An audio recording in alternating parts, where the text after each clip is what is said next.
Can we move this?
So you serve as a lawyer from the help. The whole file seek an answer for his lawyer.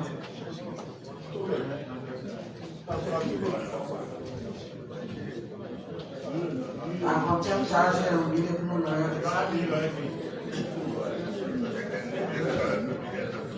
Where's to me? There's another Secretary of Finance by Council.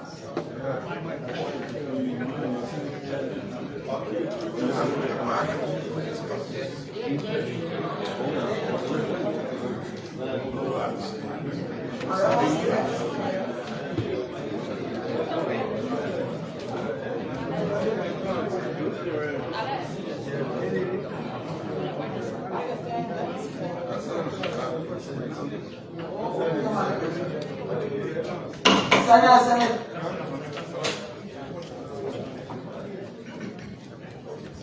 The witnesses are here.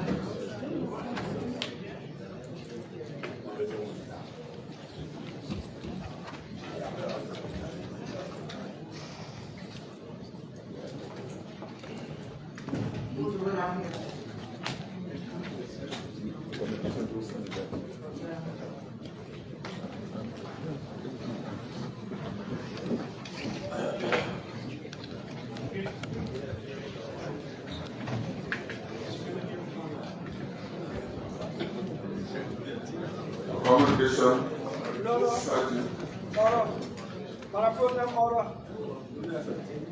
Yeah. My order is that first, we have to know what are the witnesses for contempt are here. That's what we're trying to do now. We just asked you, Secretary of the Senate, to tell us who are the people here. You were reading communication?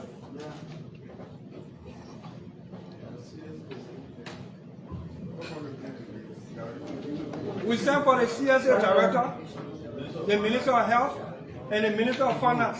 We know the person, are they here?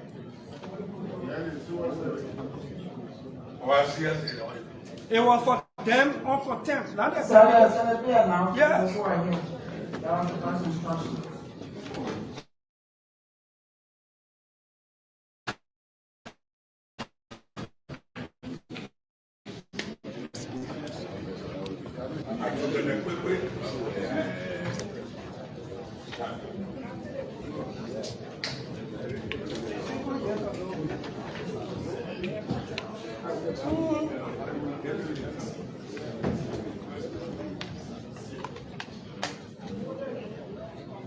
Present before the Senate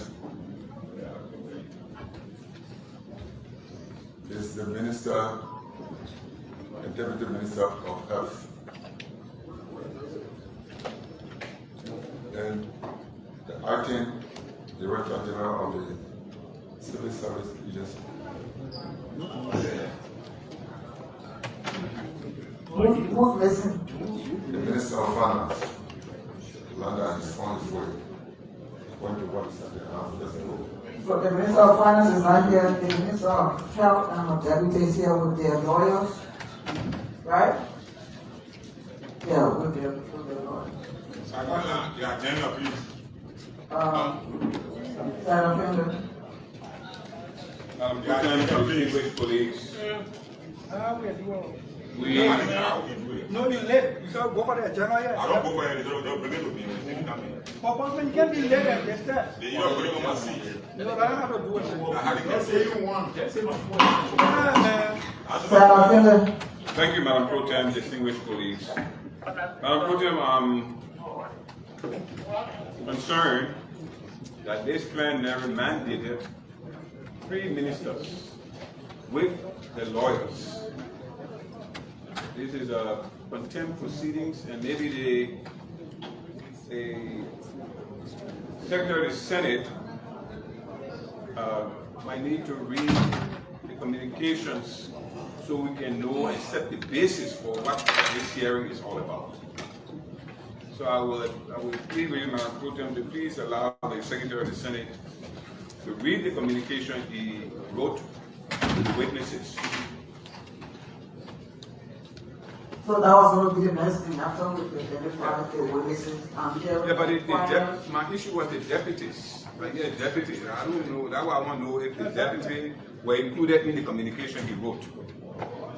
Because the mandate from the plenary seemed to be different from what the Secretary of the Senate had just said. So let's hear what the communication was. Secretary of the Senate. Communication to the Minister of Finance first. Honorable Augustine K. Gafuan, Minister of Finance and Development. Order. The Minister of Finance is not. Sorry, I put on you haven't recognized. Sorry. Yeah. Thank you. The Secretary of the Senate is reading a communication written to a witness that is not before this plenary. The one that you should be reading is those who are present. Thank you. I'm an order, Madam. Minister to the Communication to the Minister of Health. Honorable Dr. Lois Koto, Minister of Health, Monrovia, Liberia. Dear Madam Minister, I present my compliments and by directive of the Senate in session inform you that concerns have been raised by members of the Senate relative to a communication sent starting your appearance before the Senate as a committee of the whole on March 10, 2026 at 1:00 p.m. in the chamber of the Senate to discuss issues surrounding the status of volunteer health workers and other pertinent issues in the health sector, of which you refuse to appear nor acknowledge the receipt of said communication.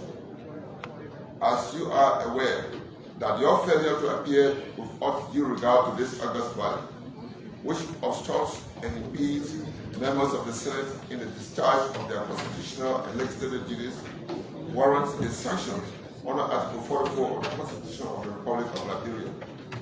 In consequence thereof, the Senate will have you to start your appearance before the Senate as a committee of the whole on March 12, 2026 at 12 noon in the chambers of the Senate to show reason or reasons why you should not be held in legislative contempt under the constitutional provision mentioned supra.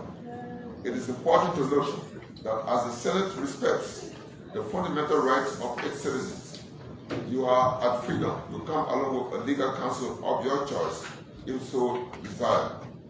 Please accept the renewed assurances of my highest consideration and esteem.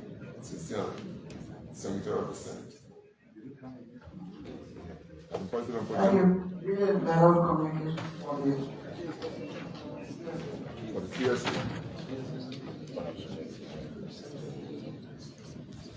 Honorable Dr. Josiah F. Joker Jr., Director General, Civil Service Agency. Monrovia, Liberia. Dear Mr. Director General, I present my compliments and by directive of the Senate in section, inform you that concerns have been raised by members of the Senate relative to a communication sent, starting your appearance before the Senate as a committee of the whole on March 10, 2026 at 1:00 p.m. in the chamber of the Senate to discuss issues surrounding the status of volunteer health workers and volunteer teachers, of which you refuse to appear to acknowledge the receipt of said communication. As you are aware that your failure to appear with all due regard to this august body, which obstructs and impedes members of the Senate in the discharge of their constitutional and legislative duties, warrants a sanction under Article 44 of the Constitution of the Republic of Liberia. In consequence thereof, the Senate will have me to start your appearance before the Senate as a committee of the whole on March 12, 2026 at 12 noon in the chamber of the Senate to show reasons why it should not be held in legislative contempt under the constitutional provision mentioned supra. It is important to note that as the Senate respects the fundamental rights of its citizens, you are at freedom to come along with a legal counsel of your choice, if so desired. Please accept the renewed assurances of my highest consideration in this case. Sincerely, Secretary of the Senate. For the Minister of Finance.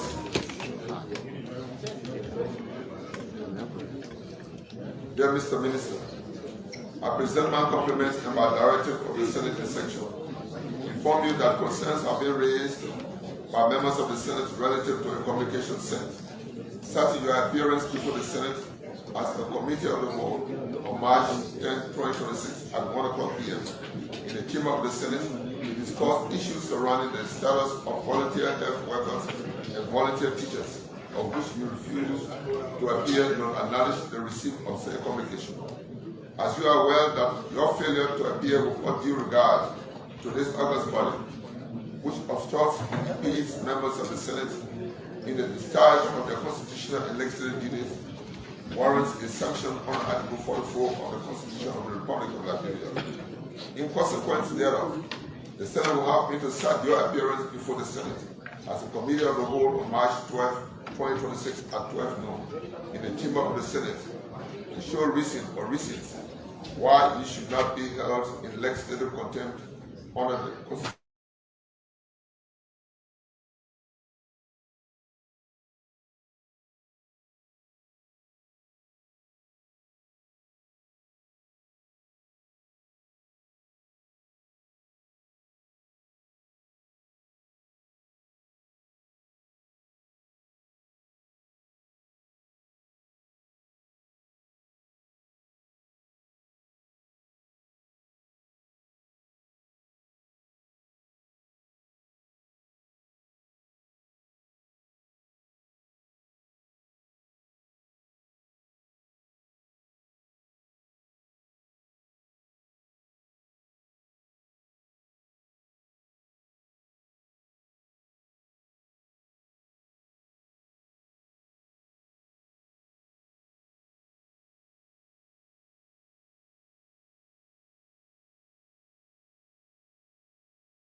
To invite Minister Lafouin, Minister Poto, and the CSA Director, and the legal counsel.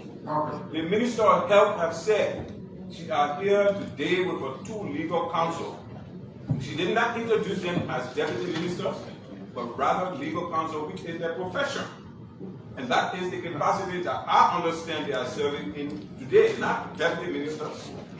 So my colleague has raised the issue of deputy minister.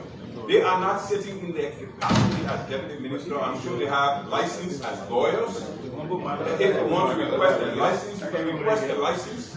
But my understanding is that they are in the capacity as professional lawyers. So I think the two people you're talking about, right? Yeah, the two legal counsel. Are you people lawyers or deputy minister? You're sitting here as a lawyer. You sit, sitting as a lawyer? Thank you. You are sitting as a lawyer. Thank you. Mr. Afani, that's true.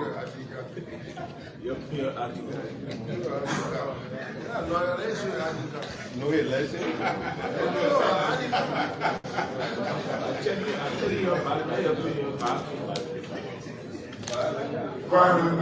Yes, the Vice President, President of the Senate, and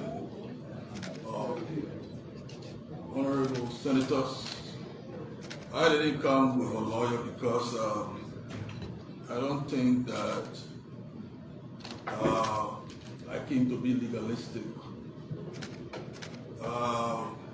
Because the issue for which you called me and wanted me to clarify is not a legal issue. So coming to the House of Elders, House of Wisdom, I decided to come and meet.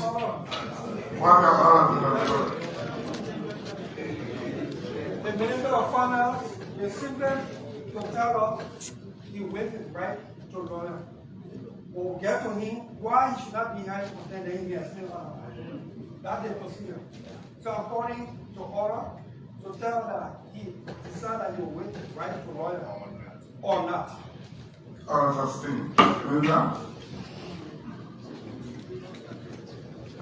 Yes, as I said earlier, I came without a lawyer. We have lawyers at the Ministry of Finance.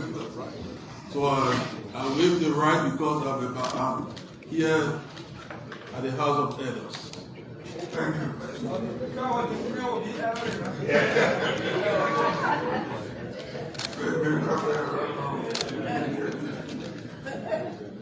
With that said,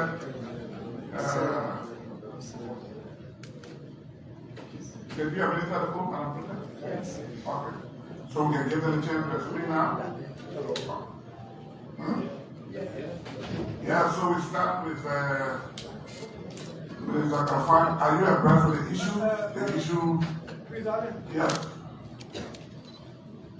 The Senate summoned the two officials of government, three officials of government to come and tell us why they should not be held in contempt. No. I think the representation of the Senate should make a case so that they respond, because they are defendants before the Senate. Okay, that's how I really abreast of the issue. If they are not abreast of the issue, then can we get Senator to present the issue?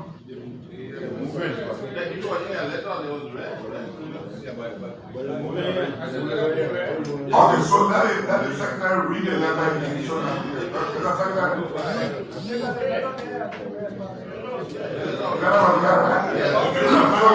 Can we start with yeah, why? The President of the Senate, distinguished colleague, the letter did not go into Senator Pogar's presentation.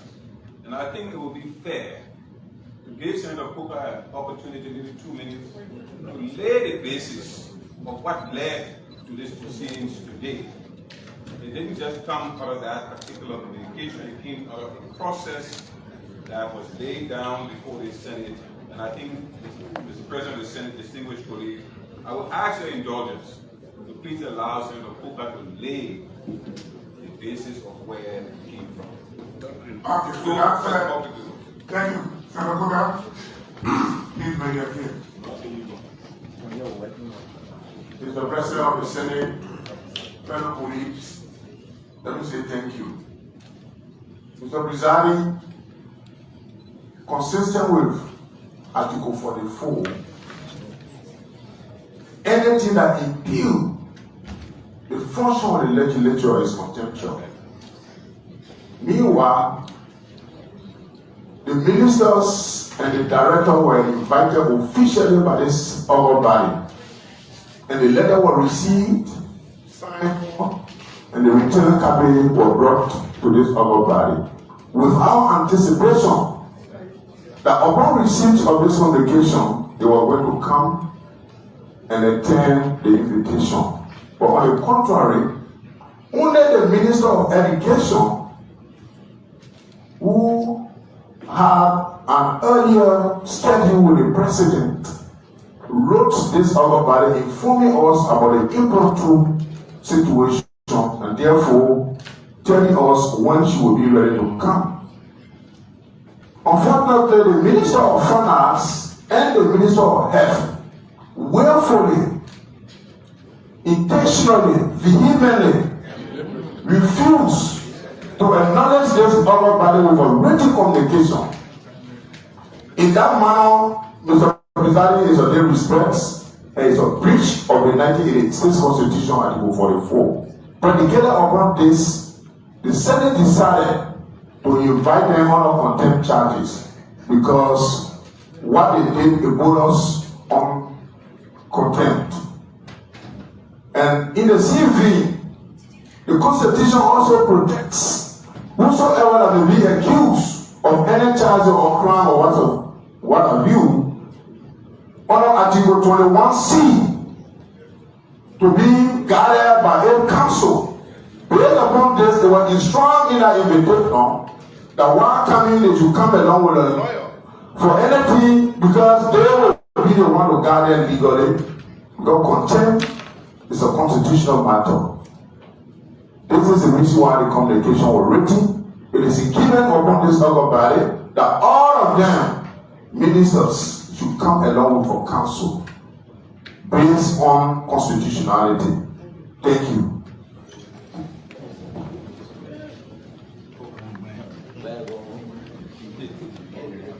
So that the issue of contempt, the issue for which the court is also cancelled. It's not an issue It's not an issue, contempt issue. Okay. So with that said, Mr. Gafan, I think you can take the lead and inform the Senate why you should not be held in contempt for not appearing before them when they receive the communication. Thank you. Thank you very much. We at the Ministry of Finance consider the Senate or the legislature in general as critical to the success of the ministry, critical to the achievement of the goals that we have set as a government. So I will not willfully and intentionally decide to not to honor the invitation of the Honorable Liberian Senate. As you all know, we are in difficult moments with the situation evolving in the Middle East that have some reverberations on us. I chair the technical economic management team that comprises other actors in the economy. We also are facing some issues, some of you are aware, with the situation of our border. I am a member of the National Security Council, which has been meeting since Monday, including last night. We met as a cabinet on Thursday to discuss our development agenda and the progress for the first year challenges.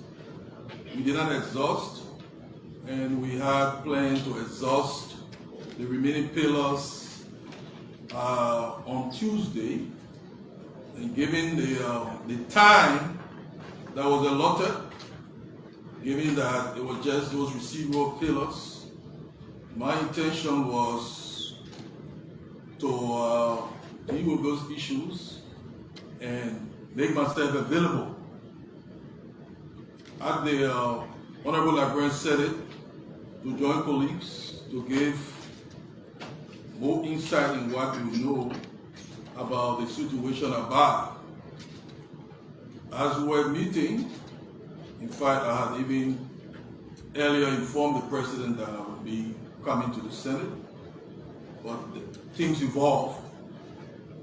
While we were meeting, the situation on the border got a little bit more exigent, and the cabinet had to huddle in making some quick decisions, some of which have some monetary implications. And while we were meeting, we had to conclude some initiatives with the Liberia Petroleum Refining Corporation to ensure that we don't run out of critically needed fuel. And those actions were, I was at the center of those actions. And while I was even attempting, your colleagues, the Honorable House of Representatives, had asked that I be presented, my living body be presented at the House. So it was an issue that we had to address.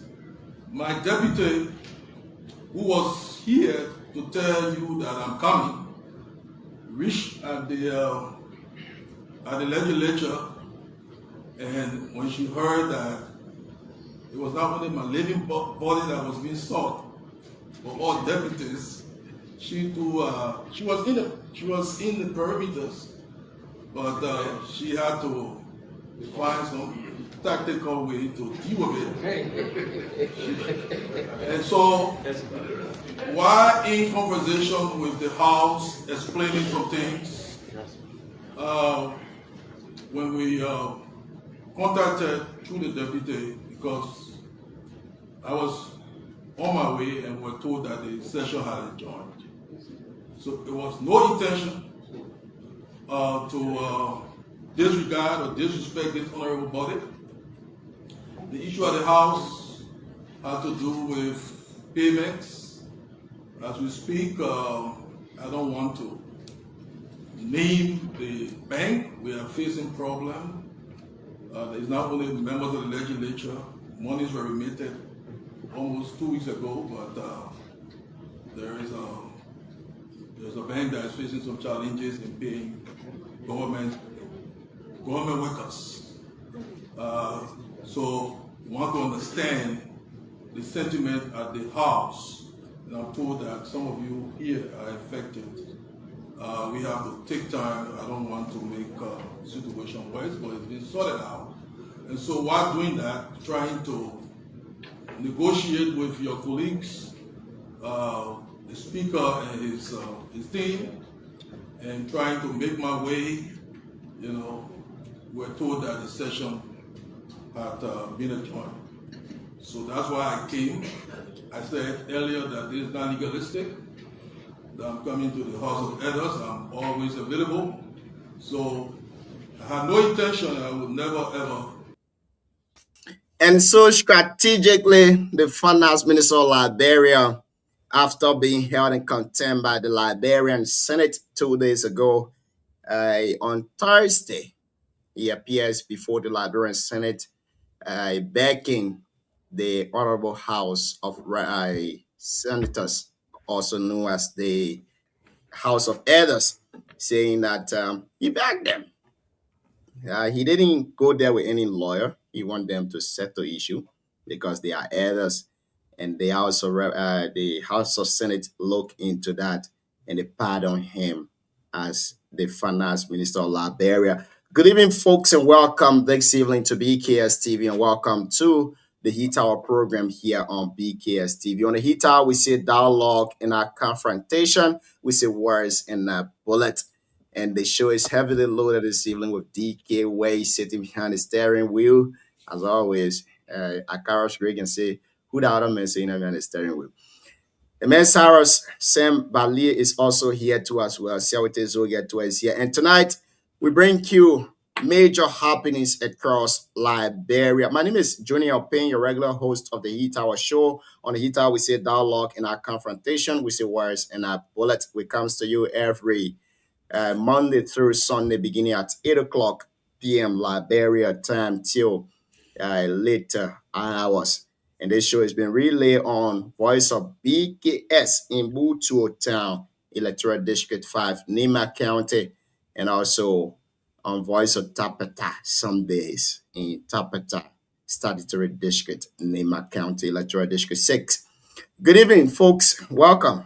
TK, how you doing this evening, Chief? You're not getting a 5 day to the big brother, then you can't give it up. Don't put me in trouble with Sarah Badio. Sarah Badio, go ahead. When you speak, before we speak. You and Sarah thing are between you and I'm between he and I. Sarah's is like a son to me. But nothing between me and that man trusted me with a case in Liberia for a long time. Sarah Badio, June, I say India going to school, were entrusted with me. So that man so don't bring confusion between me and my people.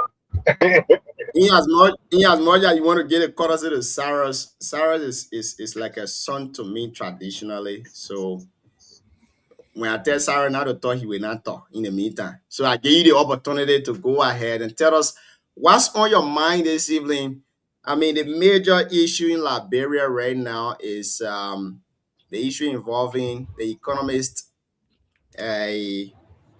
from the CMC. You know, we saw barrage of armed police officer at the residence of Mr. Sam. But I think that's something that we discuss subsequently on the show. But let's hear you what's on your mind, Chief. Oh, you say on me?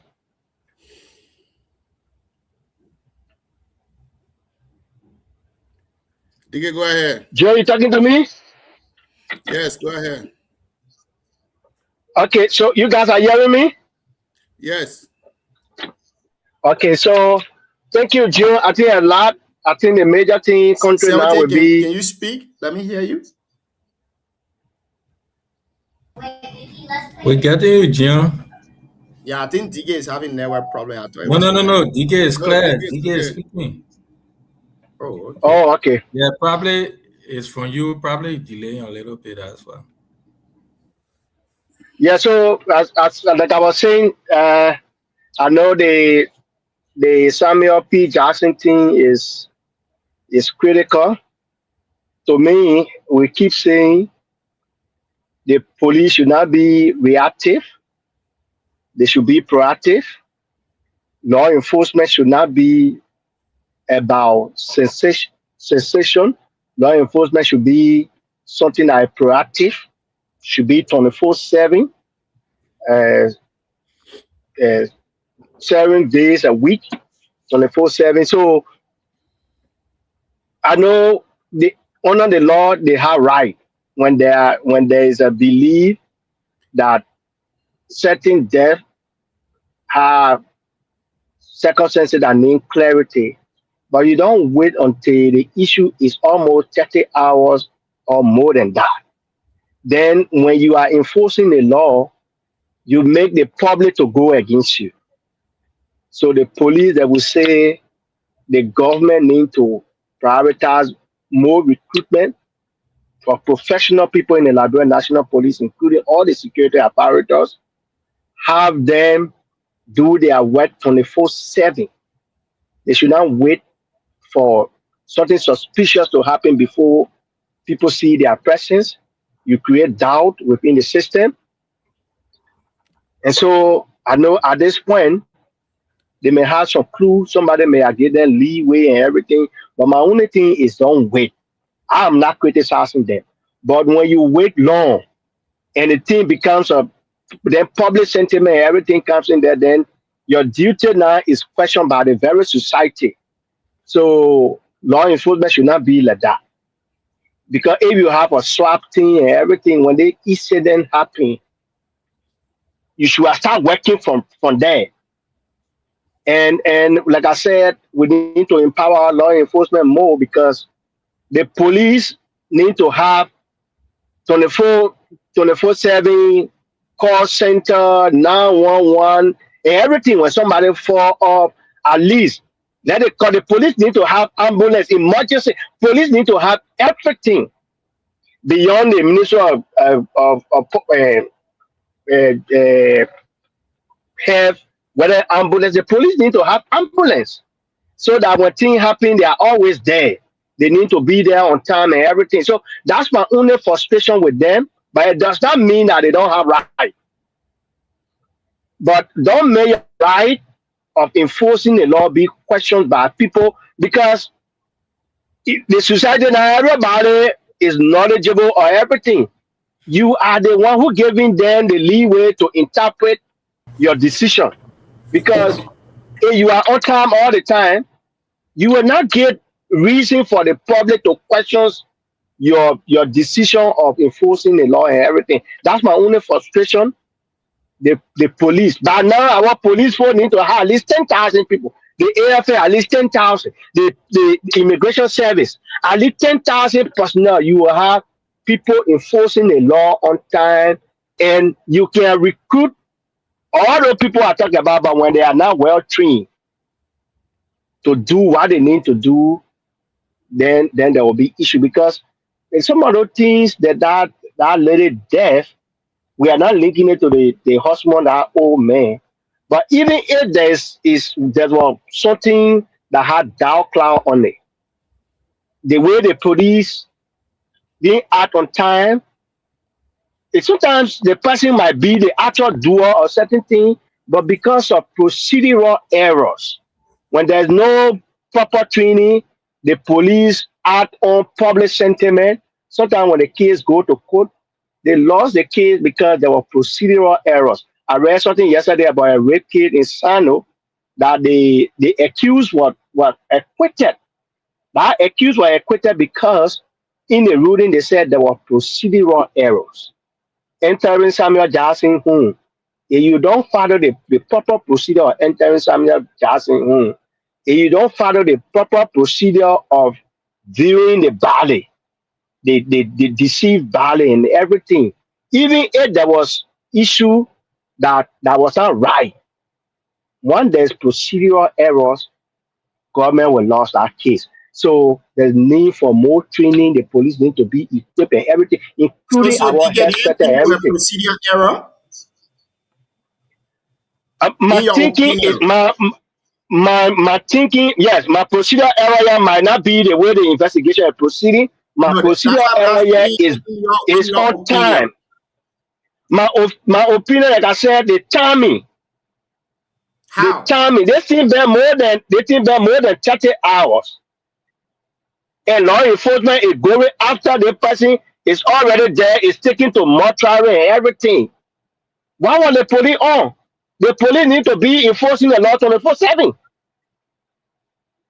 But when the incident happen and everything, then you start acting, then you are behind time. That is law enforcement there. You can't wait for the TGM. DJ, let's try to lay the premise now. But anyway, welcome to the show to everyone. Yeah, thank you. No, don't go. We gotta ask you. Don't run away. We're asking you. So, what's your point? So, but anyway, so what is your point here? Because, I got microwave in the back. But anyway, y'all can hear me, right? Yes. Okay. So when was this brought to the police attention? Those are questions that we need to ask first. The premise we need to lay. When was it brought to the police attention? So I mean, my point here is the police The way our law enforcement is structured, the way the police and everything are structured, the police work 24/7. The police work 24/7. If the police work 24/7 and the police is going to this man who in almost 30 hours, the police is behind time. Yeah, so but let's be fair to our audience now. So give us little background of information that you know, the whole case. When this happened, when the police was called, what happened when he took his wife, his deceased wife. Again, first of all, we want to sympathize with him. May her soul rest in peace. It's a sad incident. I mean, it's really tough. I know he's going. You off the camera? Yeah. When something that when you see that, then something happening. I used to be bleeding about that. But when you see that, then something happening. So when that happened, and well, I'll say I'll sympathize with him first. But then now to the main issue, DK. If you gotta look at the train of event, we're talking about Liberia here. I'm going off his own post. The paper posted today earlier that his wife fell off and they took her to the hospital. So we should keep her in our prayer. So that's assuming that they were not at home. He took his wife to the hospital. And then a few hours later, he posted that there was some issue with ambulance.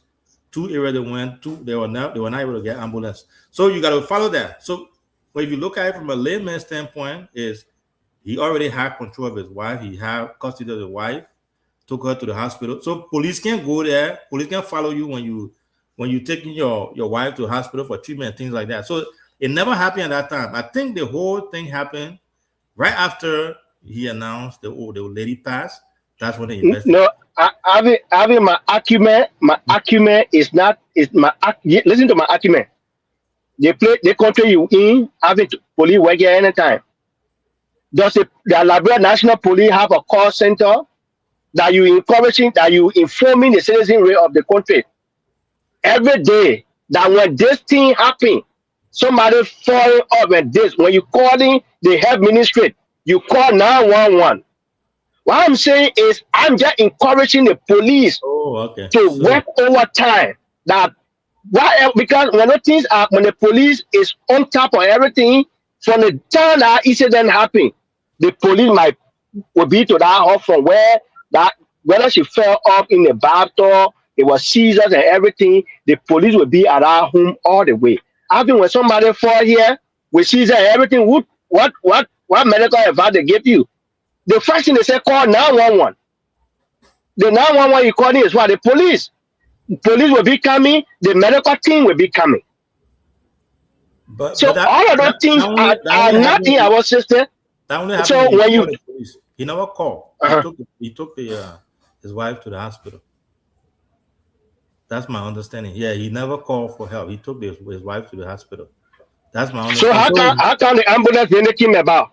I think from the hospital. I believe so. From the hospital. Oh, okay. Yeah.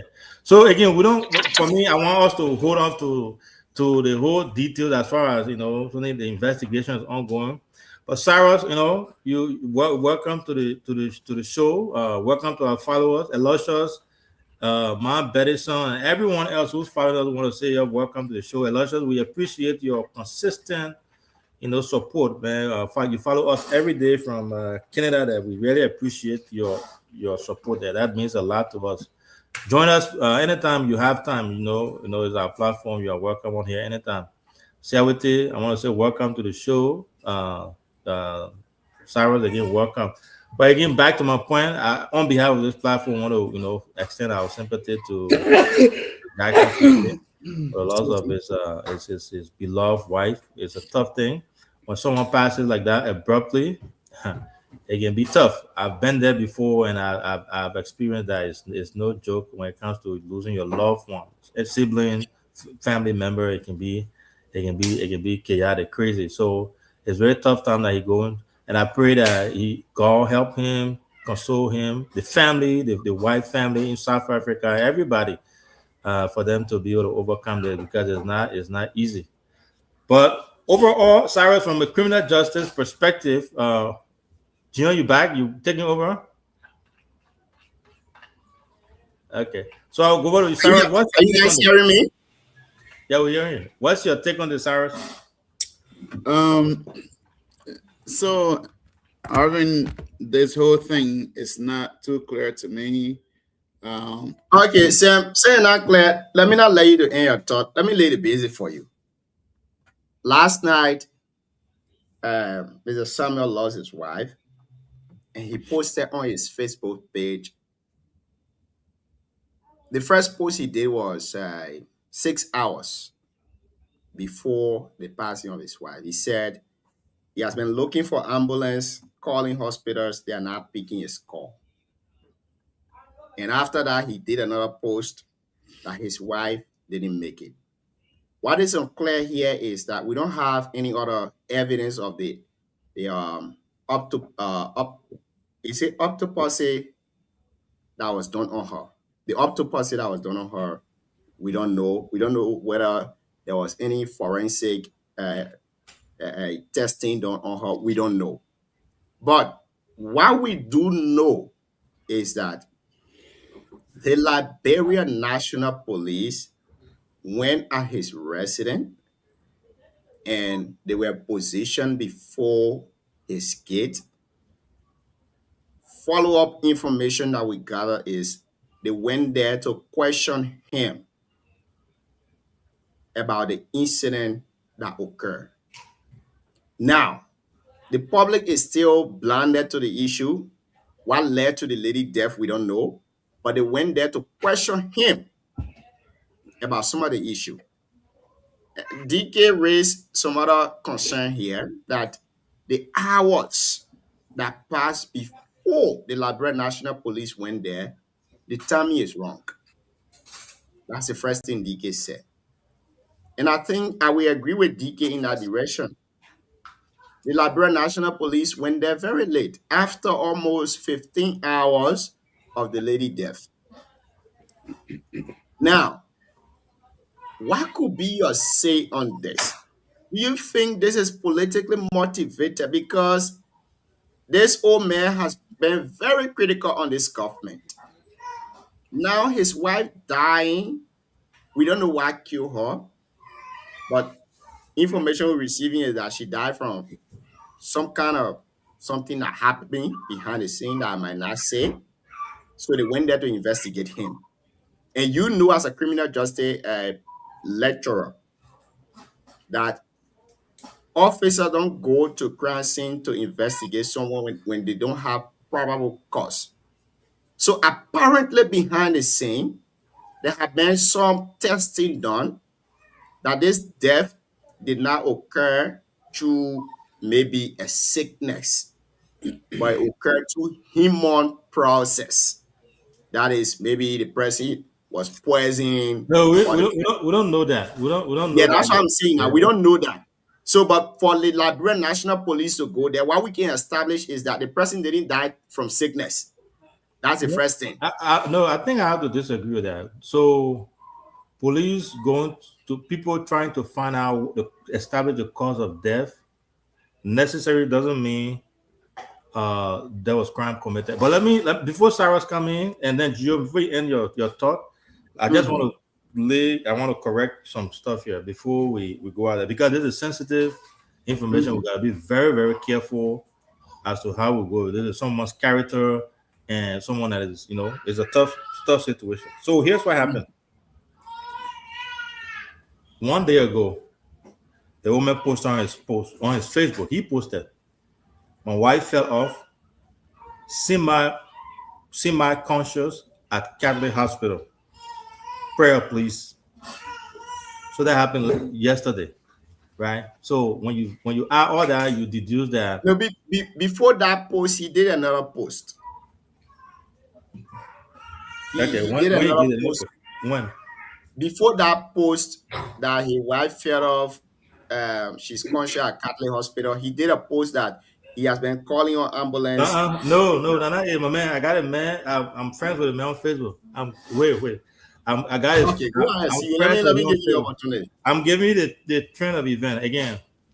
To full disclosure here, again, we are not establishing anything here. We're just going off what is out there, and we want to give everything chance. We want to give the security a parallel chance to do their thing. We also want to sympathize with the old man here. We know what he's going through. I'm just stating what's on his page and why he still has them. Again, 1 day ago, that was his first post about his wife, his deceased wife, his very first one. A day ago, he said, "My wife fell out, semi-conscious at Catholic hospital. Prayers, please." And the first one there, okay? Every one of us must say that, yeah, comment. You are right, CEO, you are right. Yeah, so that first one there. Then, after that, the next post was, "Hey, my country, 2 places. Ambulance is down in the garage. Only God can help this woman. Great. I'm just calm. God, we need a miracle. Can't fly her out until she's stable." So that assumed that she was already at the hospital. Okay. And then 19 hours after that, he said, "My greatest appreciation to all the well wishers. We are not out of the danger yet.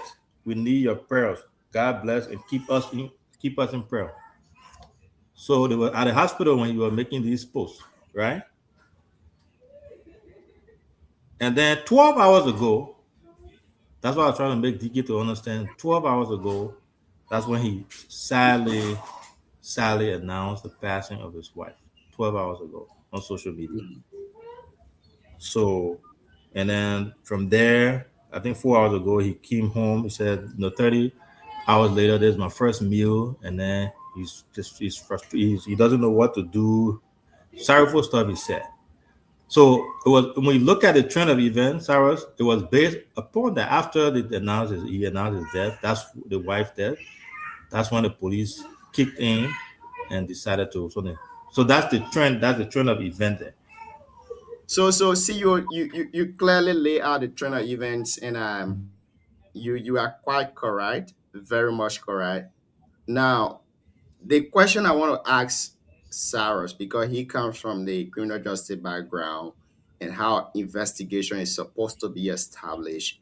Because Cyrus, if you know, when someone is pronounced dead by the hospital, the reason is given by that hospital. And we can assume, allegedly, on this platform, that the reason of the present death, Mr. Samuel Jackson wife death, was given to him, firstly to him, and to the Liberia National Police. So 12 hours, let's assume that 10 hours after the pronouncement of the death and what led to the death, after that, the Liberia National Police going to the home of Mr. Samuel Jackson to investigate him. Again, all of these things we are saying here tonight is information that we gather from people. It's not yet factual. So allegedly, the Liberia National Police went there to investigate him. We can assume that the death maybe it didn't occur through a sickness, but there were some misstep along the way. We can assume that, allegedly. Now, I want us to go back to the police timing and the investigation and all of that. Almost after 10 hours. Why do you think this happened in Monrovia? Not in a bay where you will say, oh, the Liberia National Police had to leave from Sanikole or from Monrovia or from Kakata or from Bon County, Banga, to go to Bay to go investigate. But this happened in Monrovia. And if this thing was tampered with, if the death happened because of tampering, the Liberia National Police would have known in maybe 4 hours latest. But why it took them so long before going and arresting of Sam Jackson? I want us to learn from your wealth of knowledge tonight, Sam, because you know how investigation is done and you know the procedure of investigation. So let's give you the opportunity to lay the basis for us here tonight on the show. Well, thank you, Junior. Thank you, CEO, the great Marvin Saka, uh, my younger brother, Sewete, the Zogeg guy, our listeners and the viewers around the globe. Thank you for being here again with us tonight. It's great to be here. Let me first of all say it is saddening to lose a loved one. Um, Let me extend my deepest condolences to the Jackson family and the family of the bereaved. I mean, a young lady going, which I would say, whether before her time or a time that God destined for her. I don't know. But let's get to the security side of it. Junior, I listened to DK about the policing. Sometimes we want to blame security of everything. So let's take it step by step here.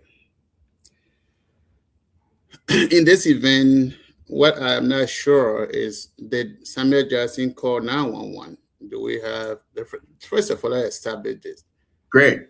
Do we have 911 system in Liberia? If so, did Samuel Jackson call 911? So Sam, before you continue, from his previous post, he called the ambulance service, and they were down. I don't believe that he called 911. Okay. So the thing is, in order for to blame security of any kind, if Samuel Jackson called 911 and the police did not respond, that's a different thing.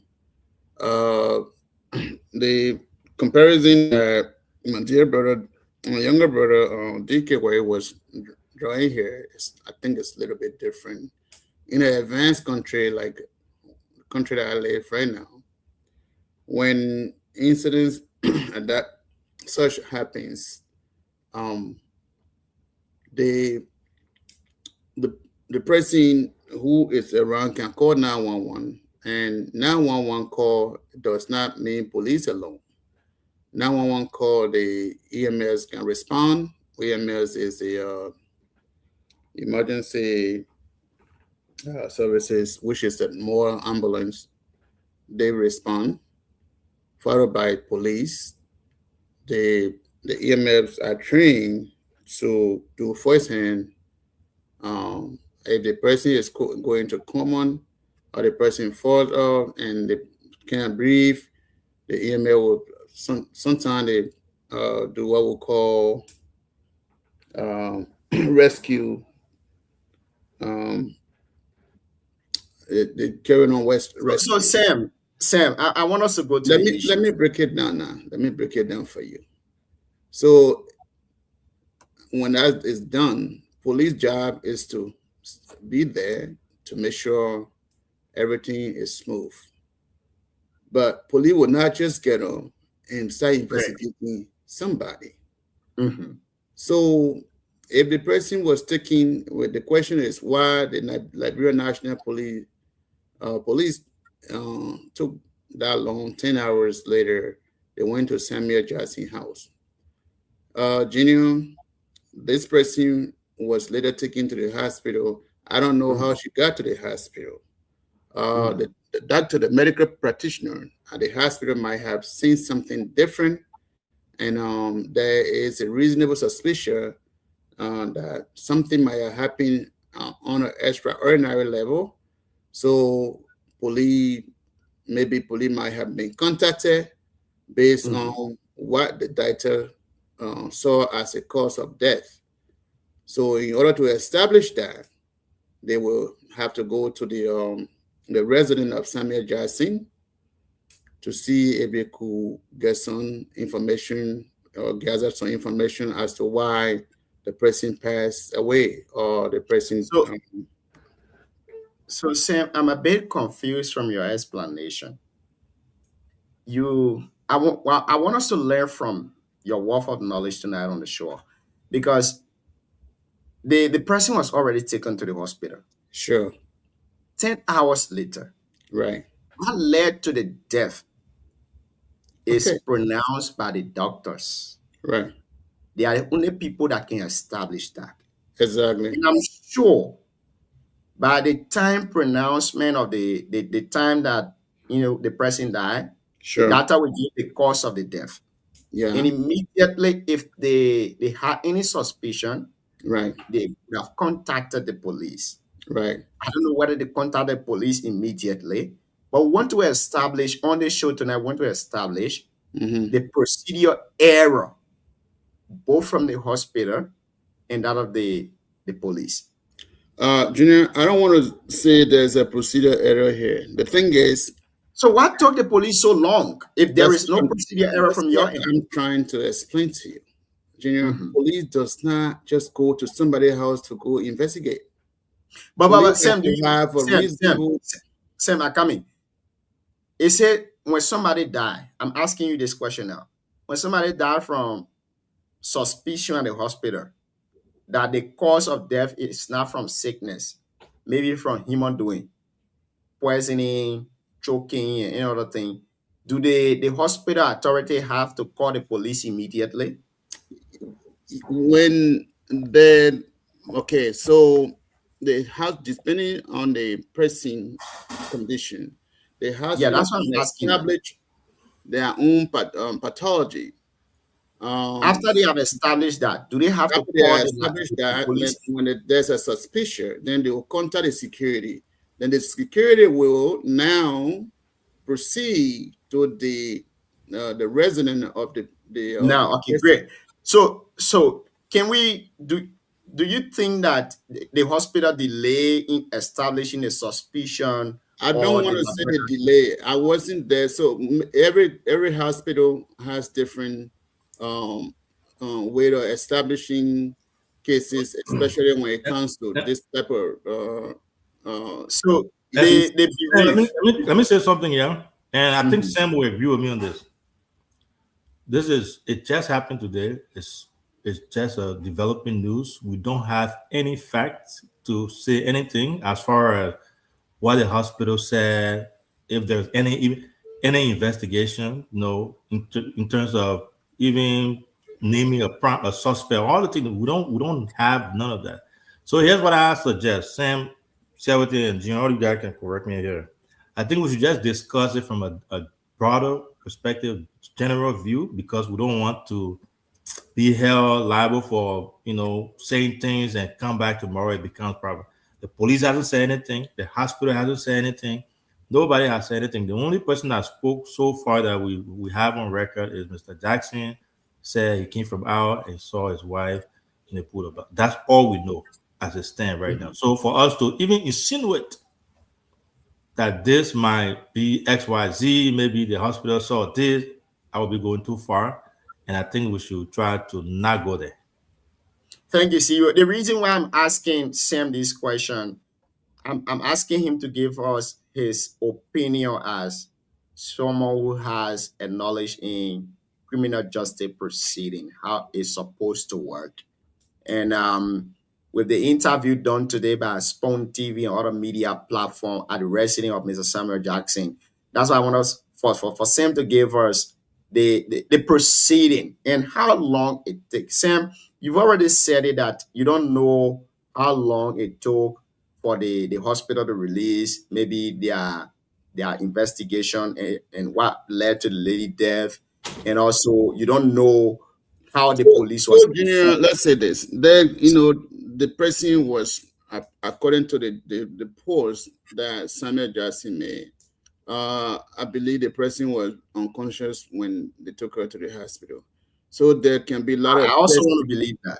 Okay, there can be a lot of testing. The hospital had to do a lot of testing, different tests. So the different tests. unconsciousness, Sam, the unconsciousness, I think it was 4 hours before Samuel Jackson did the next post because 16 hours and then the next post was in 12 hours. So there was like 4 hours in between, allegedly. Sure. Now he did another post. My Right. question to you is, it's not about how the person died Mm-hmm. and how it was done. Right. My question to you personally is the timing in between. Do you think our Liberian National Police and the collaboration between the Liberian National Police and hospitals in Liberia. Because one of the issues that we've not taken so seriously as a country is the issue of hospital cases before the Liberian National Police. We've had few where GFK has been accused of malpractice and all of that. Do you think that the time frame is long as a criminal justice? Junior, let's say this. I know we have our own challenges in the country. Sometimes at the GFK, emergency is not treated as emergency. It depends. Maybe sometimes the hospital, the bed can be full, and then when they carry somebody in that kind of emergency situation, to get doctors right away or to get bed set up, sometimes they will tell you, see, there's no bed. I don't know. I was not in the hospital. Whether or not there was a bed available right away, the doctor was available right. Sometimes there can be bed, the doctors can be available right away. So whether there was a doctors available right away, because there are certain cases that other doctor cannot just come. There are some specialized doctors. I don't know. I don't work at GFK. So the situations are just quite different, confusing. We need to let the procedure take place. Thank you. Yeah, so we can know exactly what went on wrong. Thank you. I mean, we still following the story. Yeah. We just tried to touch on it here tonight on the show, but we don't have the actual information of why the Liberian National Police went at the arresting of Mr. Samuel Jackson. Sure. We don't know. Mr. Samuel Jackson was not investigated, as we can establish on the show, because we follow all the media platforms that were there. So he was not interviewed by the Liberian National Police. He was not interviewed by detective and any of those people. Siawete, I don't know whether you have something to say on this. I think some of the thing too is that Samuel Jackson posting too much. Maybe he's confused, like you said. He's confused, distracted. But I know I extended my condolences to him on Facebook page, but I think he's posting too much. He lost his wife. Maybe he's confused. That's why he's posting. But I think he start posting. Sam, I'm looking into why you're trying to draft ad. Do you have any suspicions, Sam? No. I'm just saying. I think he's posting too much. Maybe he's confused. Those things can happen, especially when you lose your lost one like that. But he's posting too much. Okay. So go ahead. Siawete, let's hear you. What's on your mind? If you want to touch on this issue, you can touch on it. If you don't want, it's okay. Thank you, Jim, and thanks to the CEO DK and Big Brother Sam. What I will first say is my condolence to Mr. Jackson. I mean, it's a sad time to lose such a very close person to you, because when you look at most of his videos, most of his podcasts, you see how close he was to his wife. So, I mean, old as he is, he married out that lady, I think for the last 7 years, from the record I've seen. So, I mean, it's a sad time though. But on this situation, I mean, the reason I want us to be very careful, because situation of such, we don't know. There are two things playing here that I want to be very careful on. The first thing is like the CEO said, the women have done previous post, to the public, and then in every society, the police and the medical people in such time, they are responsible to carry on investigation. It's very sad that in our country, everything is being politicized. we're discussing something about police few days ago. I think it was during the holiday when the police gave, a rule or maybe a proclamation about how people should proceed on the holiday. So most of these things, I think, is based on how charged our country is now. But to me, in my mind, there's nothing about, even like you said, Mr. Barrier, there's no need, even a woman going live, and police are come to my house. For me, I think a little slight thing that was there was sending a gunman. You have a forensic investigation that could go and do an investigation to avoid a public sentiment, but the police to know how, to manage cases of such. One thing I want us to also look at here. Sarah, before you continue, I want to say this. For police to send gunmen at a resident, the gravity of the crime. So the alleged crime, maybe the pronouncement by the hospital was high. Maybe, because the Liberia National Police will not sit on her own to just send armed police at a resident. I know this person is a public figure, he's a political person, so maybe there might be some other protection, security protection that they wanted to give to him, but we cannot establish that. From the investigation perspective, I think the report given by the hospital was some kind of way terrible. So, alleged. So that's why I'm saying the issue here is very critical. When I saw other people posting, giving position, when you live in a community that is fully charged with politics, look, let look at, I want to look at certain things line here, the functions of this institution. Yes, sir. The police has what they call, the CSD, the forensic, and all of that. The old man gave a startling revelation today. That's why when people started posting, it was somehow, funny to me, because he gave a revelation about his wife's medical condition, right? He said a few months ago, his wife has what they call seizure. And seizure, people who are medical people, when you look at it, I think it's about, can we say, is it spare or something like that? I think that's in the guild that we can call it Sasa.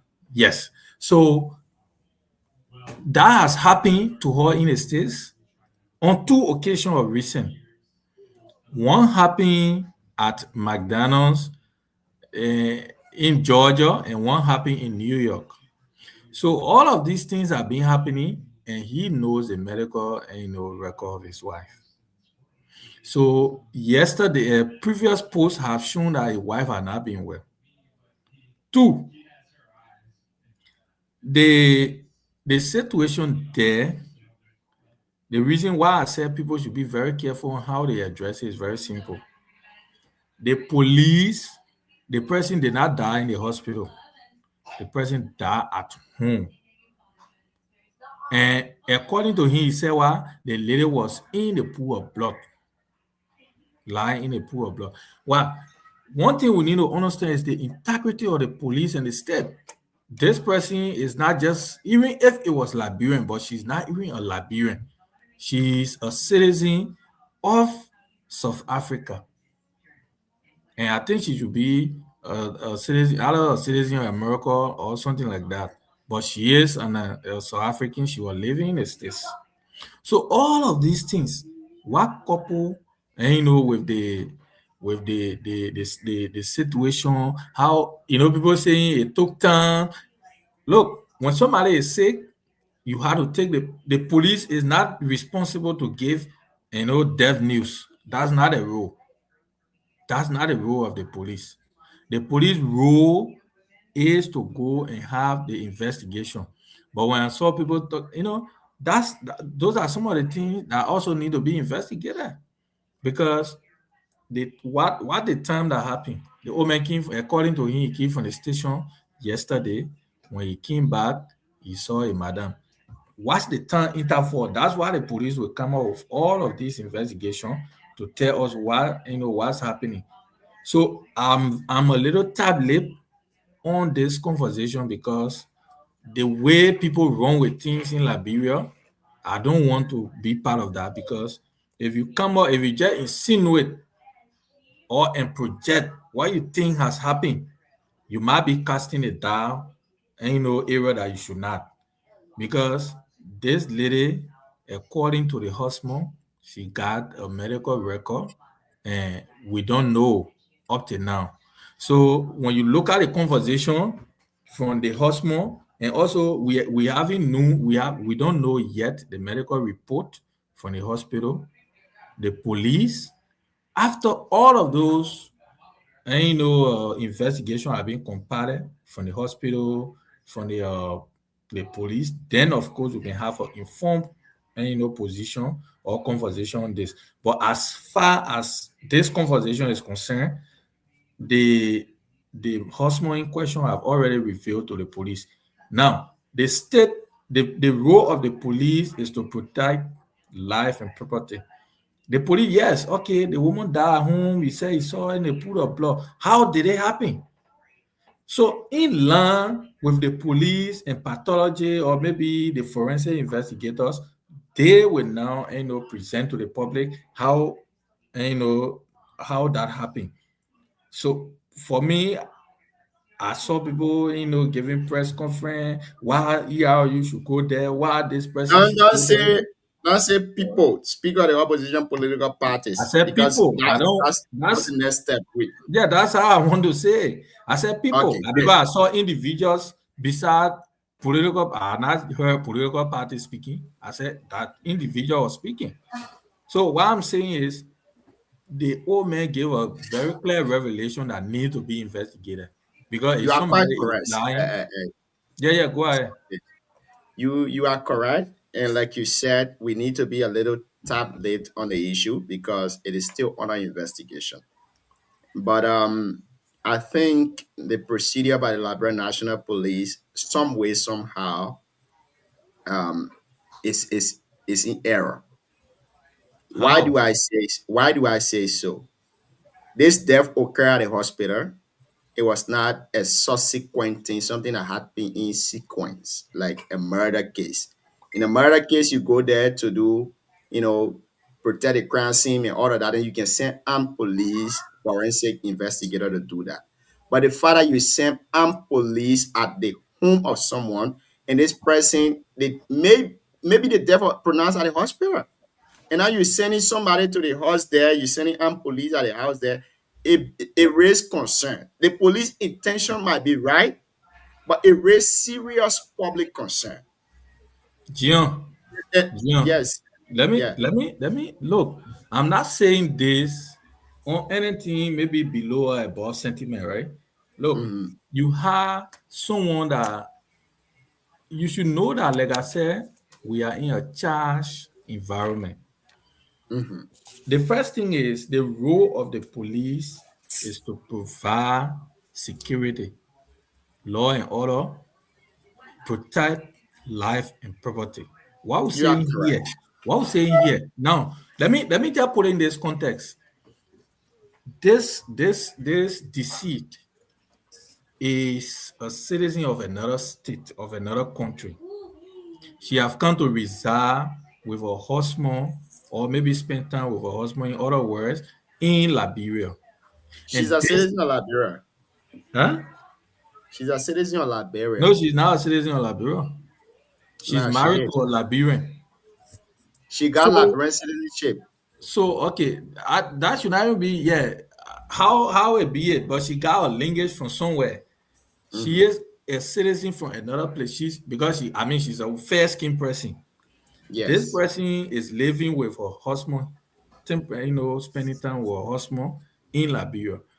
So, if such an incident, a revelation from the husband that he came from work, and he came from a radio station, he came from out, and his wife was laying in a pool of blood, it requires investigation. In a pool of blood? Yes. That's why he said, Father, look, I will send a recording. Okay.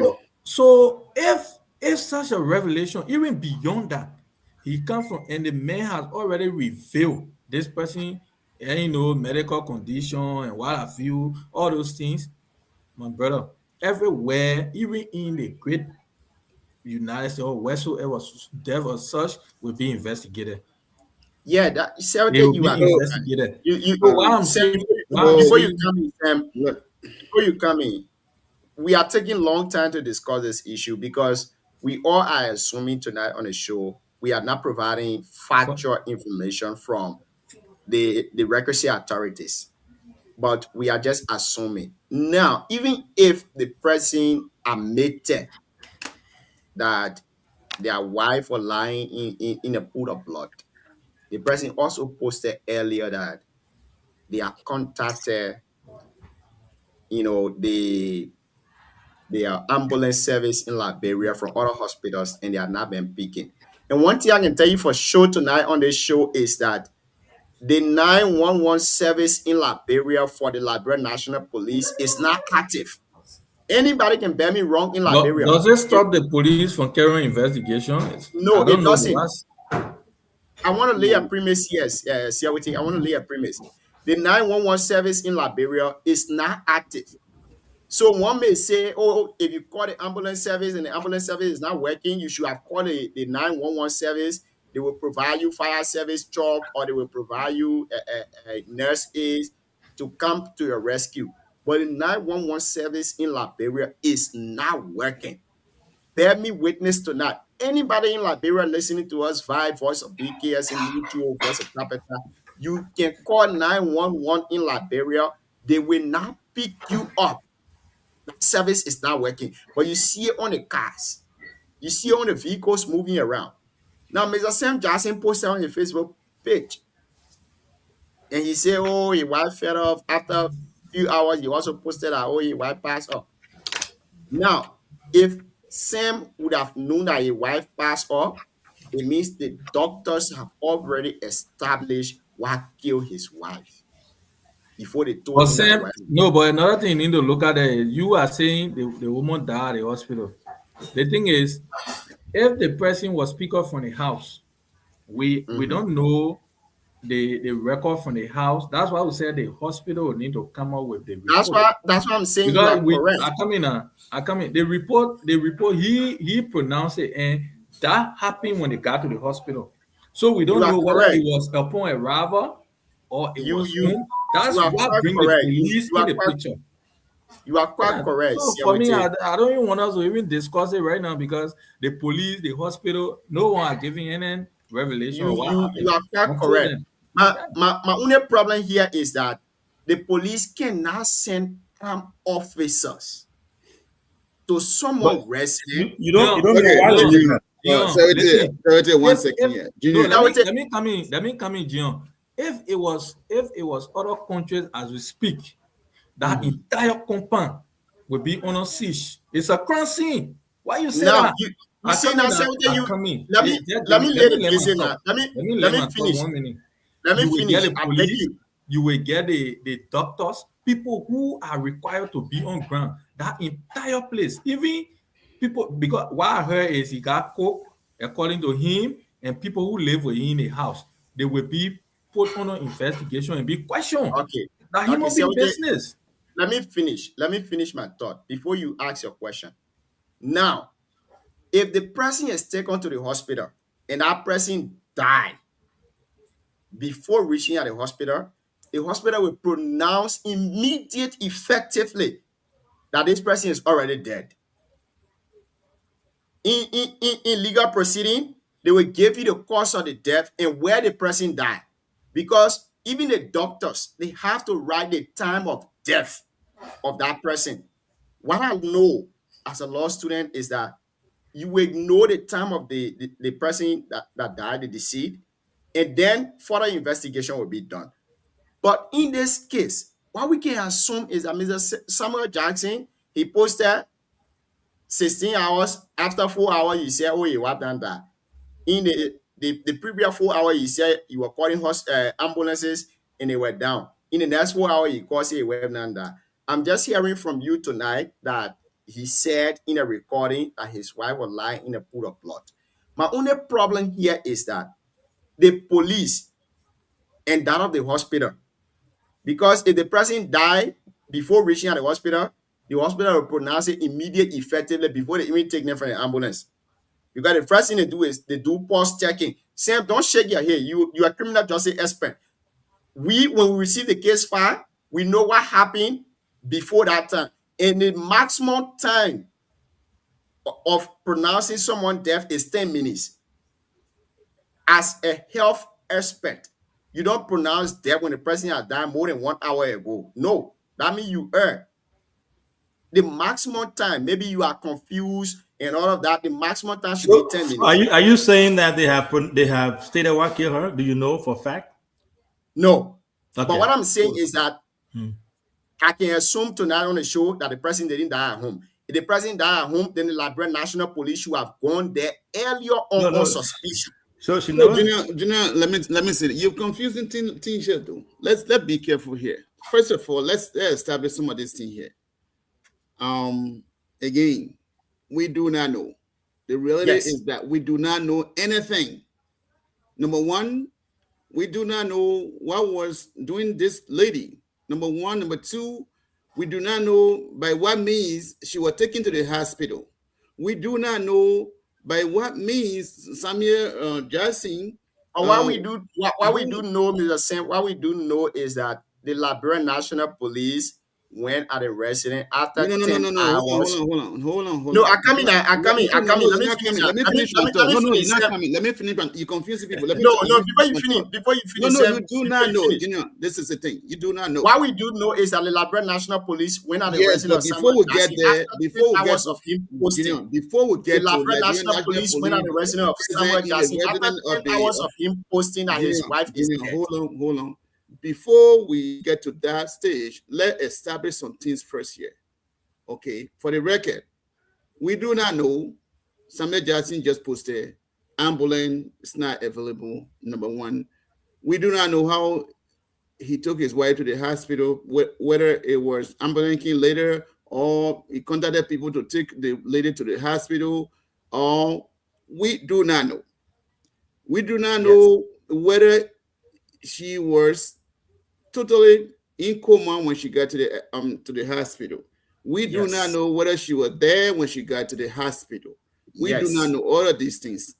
But what we actually know is that we saw a police present later on at... No, Sam. No.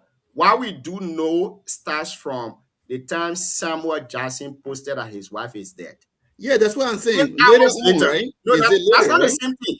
10 hours later, the Liberia National Police deploy officers at the residence of Samuel Jackson. Me, whether it's 10 hours, 100 hours, it's later me later. It was later on we saw police present at Samuel Jackson resident. Okay. Yes, sir.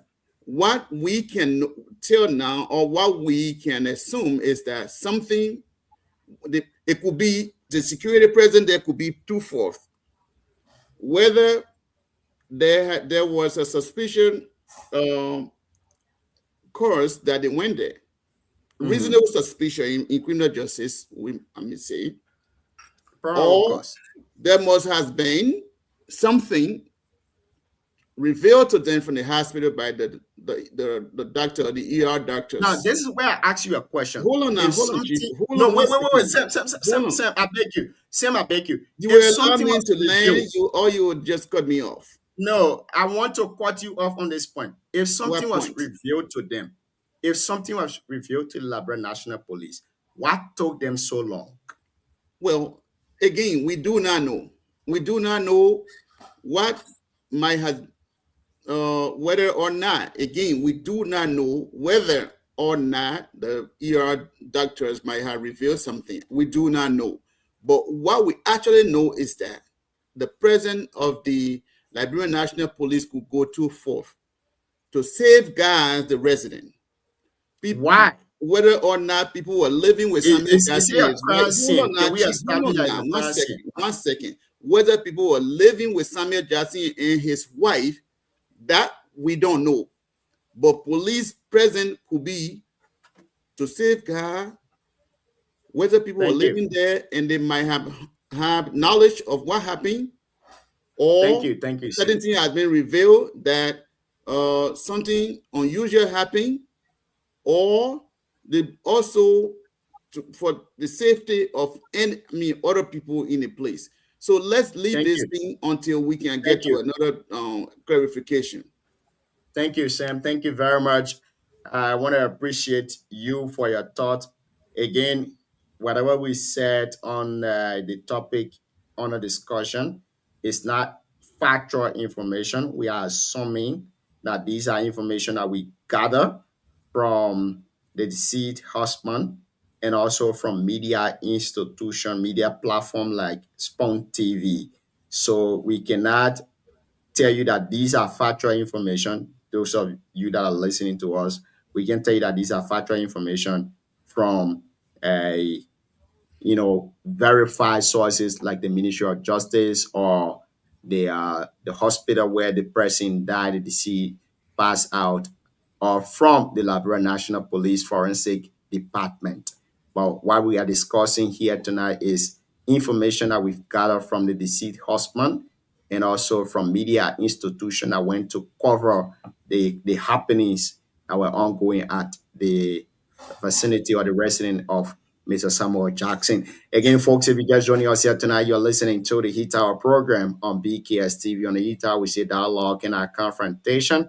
We see words and our bullets. We comes to you every Monday through Sunday, beginning at 8 o'clock p.m. Liberia time till we hours. And this show has been relayed on Voice of BKS in Butuo District number 5 and also on Voice of Tapeta in Tapeta Statutory District, Electoral District 6, Nema County. Now, let's bring you this update. We discussed this issue on the show last night, and it was alleged, but we can confirm that President Joseph Newman Boakai Sr. has accepted the request of the managing director of the Liberia Airport Authority, Mr. Ernest Arrow Higgs, to proceed on administrative leave pending the outcome of an ongoing investigation into an allegation raised by the authorities board of director. Authorities here is the Liberia Airport Authority board of directors. Now, Sam, I want us to discuss this shortly before we go to the main issue here tonight. Last night we raised this issue.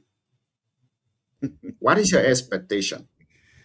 So, Junior, I think in all fairness, like I said last night, these are some of the things I was saying last night, right?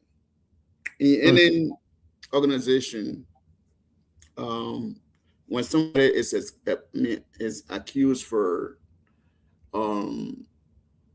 receiving bribe or maybe something like that, with this guy, he was accused.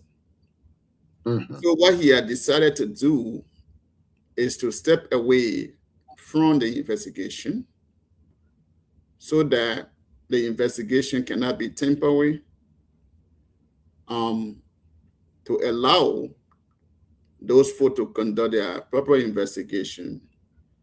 So, but Sam, don't you see any suspicion here? You are criminal justice man. I will always that is call true. the name So, criminal justice. no, Akami. Sam, let me ask you a question now.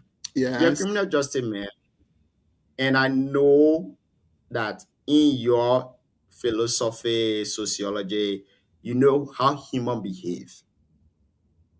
Don't you think there is something going on that this administration don't want the public to believe, especially with the country's first priority, the airport, where visitors, tourists come in and go out?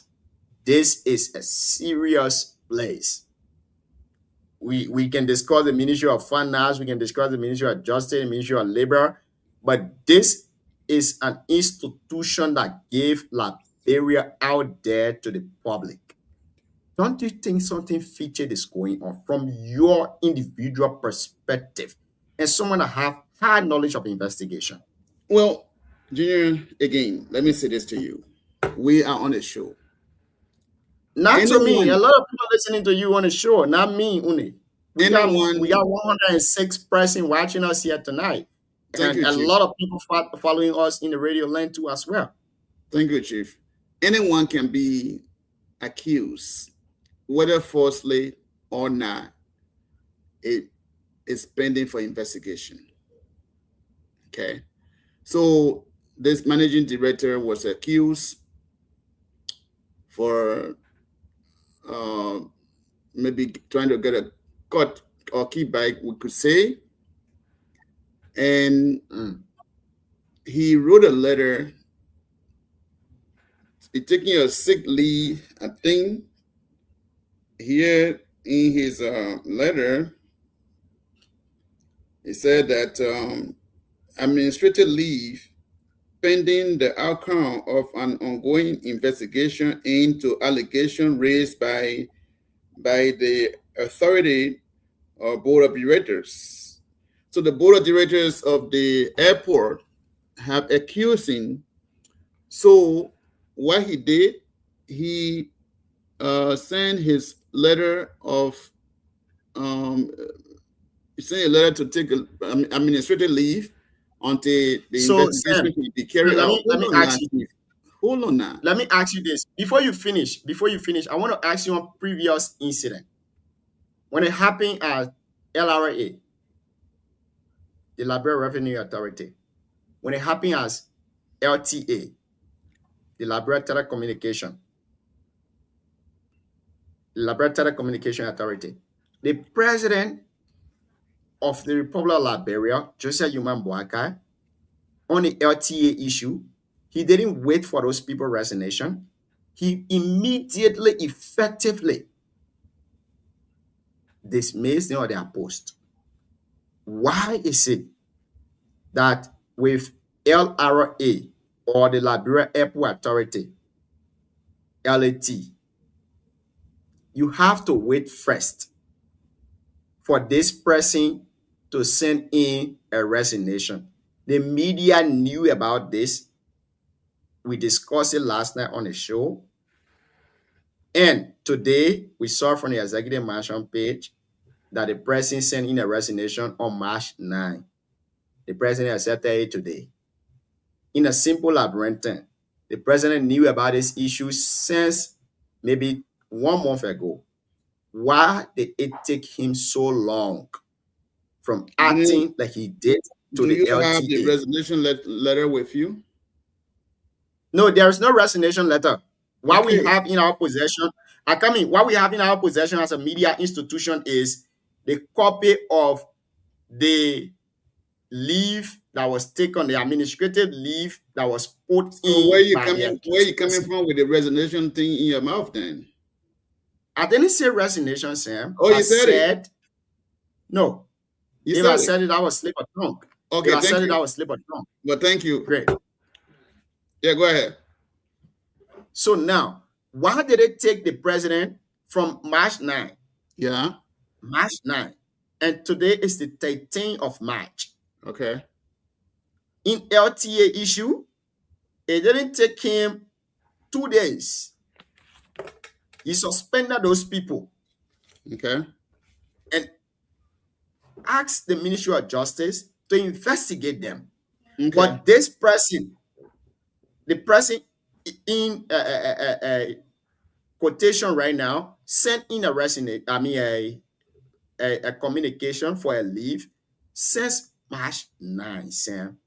Mm-hmm. Let's put politics aside. Let's look at instances that happened before. Why did it take him so long? March 9. 10 So, is 1 day. 11 me- is another day. 12 is let me- another. 4 days in between. Let me And I respond. know, listen, respond to and the. Akami, before you expand, and I know that the directors of the Liberian Airport Authority, they communicated this with the president previously before the accused person sent in a letter to recuse himself for investigation. Why did it take him so long to wait for a letter from the accused person before he accepted that letter? Okay. So, Junior, listen. Let me address this issue not as an investigator, because if I'm on the investigator, the duty is different. Let me address this issue as how I understood it from the either logical standpoint. So March 9 is 4 days. Today the 13th. And we're talking about probably today is Friday. Okay. It depends. You don't know the president's schedule. People communicated to the president that this guy, he's doing some things, or he's corrupt, or he's doing this. And I believe the president has communicated with him, and he decided to say, you know what? Or maybe the president has communicated with the justice minister to do the investigation. And the guy, I want to believe that the justice minister has communicated with this guy that he has been alleged, like accused of wrongdoing. Let me say it that way. Okay. So everything is a process. So he decided that, well, since I have been accused, let me step aside. He used the word sick leave, so that those folk can do their investigation. So the investigation that cannot be tampered with while I'm still in position. We can look at it both ways. One, he may be within himself. He might have not been doing wrong thing. So he said, well, I will give these folks the proper way so that they can follow their investigation. I don't want to be part of it, so they can say, oh, yes. So maybe he might have not been part of the wrongdoing. He might be accused falsely. So Sam, I come in. The LTA, the Laboratory Communication Authority, the board of directors of the Laboratory Communication Authority, they complained to the president. In 2 days, the president took action and suspended LTA director. Well, he didn't wait for LTA director. I come in. He didn't wait for LTA director resignation. He didn't wait for a leave letter from the LTA director. He took immediate action. Now, within the case of the Liberia Port Authority, the Liberia Aviation Authority, he waited, and this person sent him information, and it took 4 days. You know very well how I understand when you say he waited. How do you know that? You know very well how the board of directors work. I come in. Say, let me finish my thought. You know that the board of directors don't answer to anyone except the president. And I'm sure that they complained this to the president, and the president knew about it, or the Minister of State for Presidential Affairs knows about this, and they waited until this president sent in a letter of leave. Why did it happen to be so? Well, and previous action that was taken against other directors didn't apply to the same case. Okay, for short answer, every case are treated different, or is treated different. Okay, to me, 4 days is not long enough. I think the president did the right thing. The president communicated with the justice minister, and the justice minister communicated with this guy, and the guy decided to step aside. The president was not waiting for the guy to send letter in. The guy saw this. He think that it's prudent to send in his letter. It does not change the narrative. He was accused.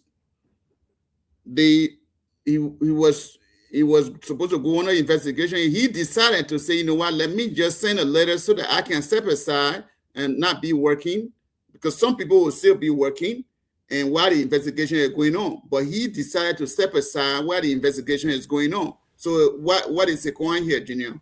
Thank you. Let's try to make it interactive because it can't live between you and Junior. We just sitting there watching it. I agree. Yeah, we can't do that. So y'all gotta start paying us, me and Charity and DQ. Yeah, we'll get you some time. If they will not yet, y'all can do your I'll get your GB and get you some time. Yeah, Junior. The reason why I can ask Sam a lot of questions is because he from a professional background of criminal justice, so most of the investigation procedure. DK said that criminal justice man. Charity said, you know, we we that did business, you know, we did our little business law and small thing. You can't all over it now. No, they don't know that they what they call corporate governance. They don't know. You can unmute yourself. So, Charity, let me ask you the same question. Why did it take so long for the government of Liberia, the president, to act in this case involving the Liberia Airport Authority director? Well, I don't know when you mean it took so long. So I don't know. The reason why I'm saying it takes so long is because the information we got from the executive management page today. Yeah, I mean, I was just talking, right? You said it took 4 days. I mean, 4 days for a working president, for the working president. We discussing presidency, Gio, and as a matter of fact, the individual in question is being suspended. So I don't know where the discussion is coming from. No, he's not suspended. He sent in a resignation. Authority. Yes. Yeah, the gentleman is being This suspended. is where I want us to get it straight. That's what I'm telling you, Gio. He's being suspended. Let me finish now. He sent in a communication, a letter to the president that he wants to take a leave because he wants to give investigation a chance to take its course. The president now acted to suspend him. So, in a rational mind, the board of directors, they complain to the president. The board of directors only complain to the higher authority. They complain to the president. The president, they need to suspend this man on a complaint. But they waited until this man sent in a letter for him to take administrative leave. And if you read from the executive management page, they said they accepted the administrative leave. So there were no suspension there, Siawite. Well, if we are discussing the head of the airport authority, I think I will have to figure that out and get the suspension letter because they needed to give chance to the investigator to do the investigation. So there I was asking you now. In this case, he was not suspended, but then they accepted his administrative leave letter that was sent to the executive management. So holding on to the conversation right now, because I'm using my article, I could get the suspension letter, the date, and all of that to reconcile. But when you say it took 4 days, I don't know how proportional or how significant it is to even discuss days about presidency responding to. You have 100 and some more government, ministry, and agency spending entity in the country. The executive management is very busy with almost everybody. So for information to come from the airport, people who manages the airport, I know it's cardinal, but I mean, right away, you expect information to get, unless you will discuss it in maybe 72 hours.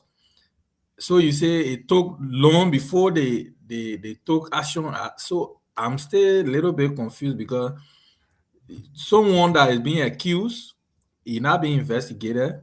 You say it took other people, it took time. Right away, they suspended them. You follow the Amara, how they call the Camara case at LTA. Since the gentleman took over, he was being accused back and forth. Because what? We are operating under the law. People need to be given due process. Now, you don't run government on they say, I say no. So if today, Chion manages the BKS, the headquarters is in Butuo. So, Siawite, let me finish. I know you're a supporter of United Party. You got much to say about this. Now, the reason why I took you to the LTA issue is that from LTA, there were complaints raised by the board of directors. Workers raised the same complaint.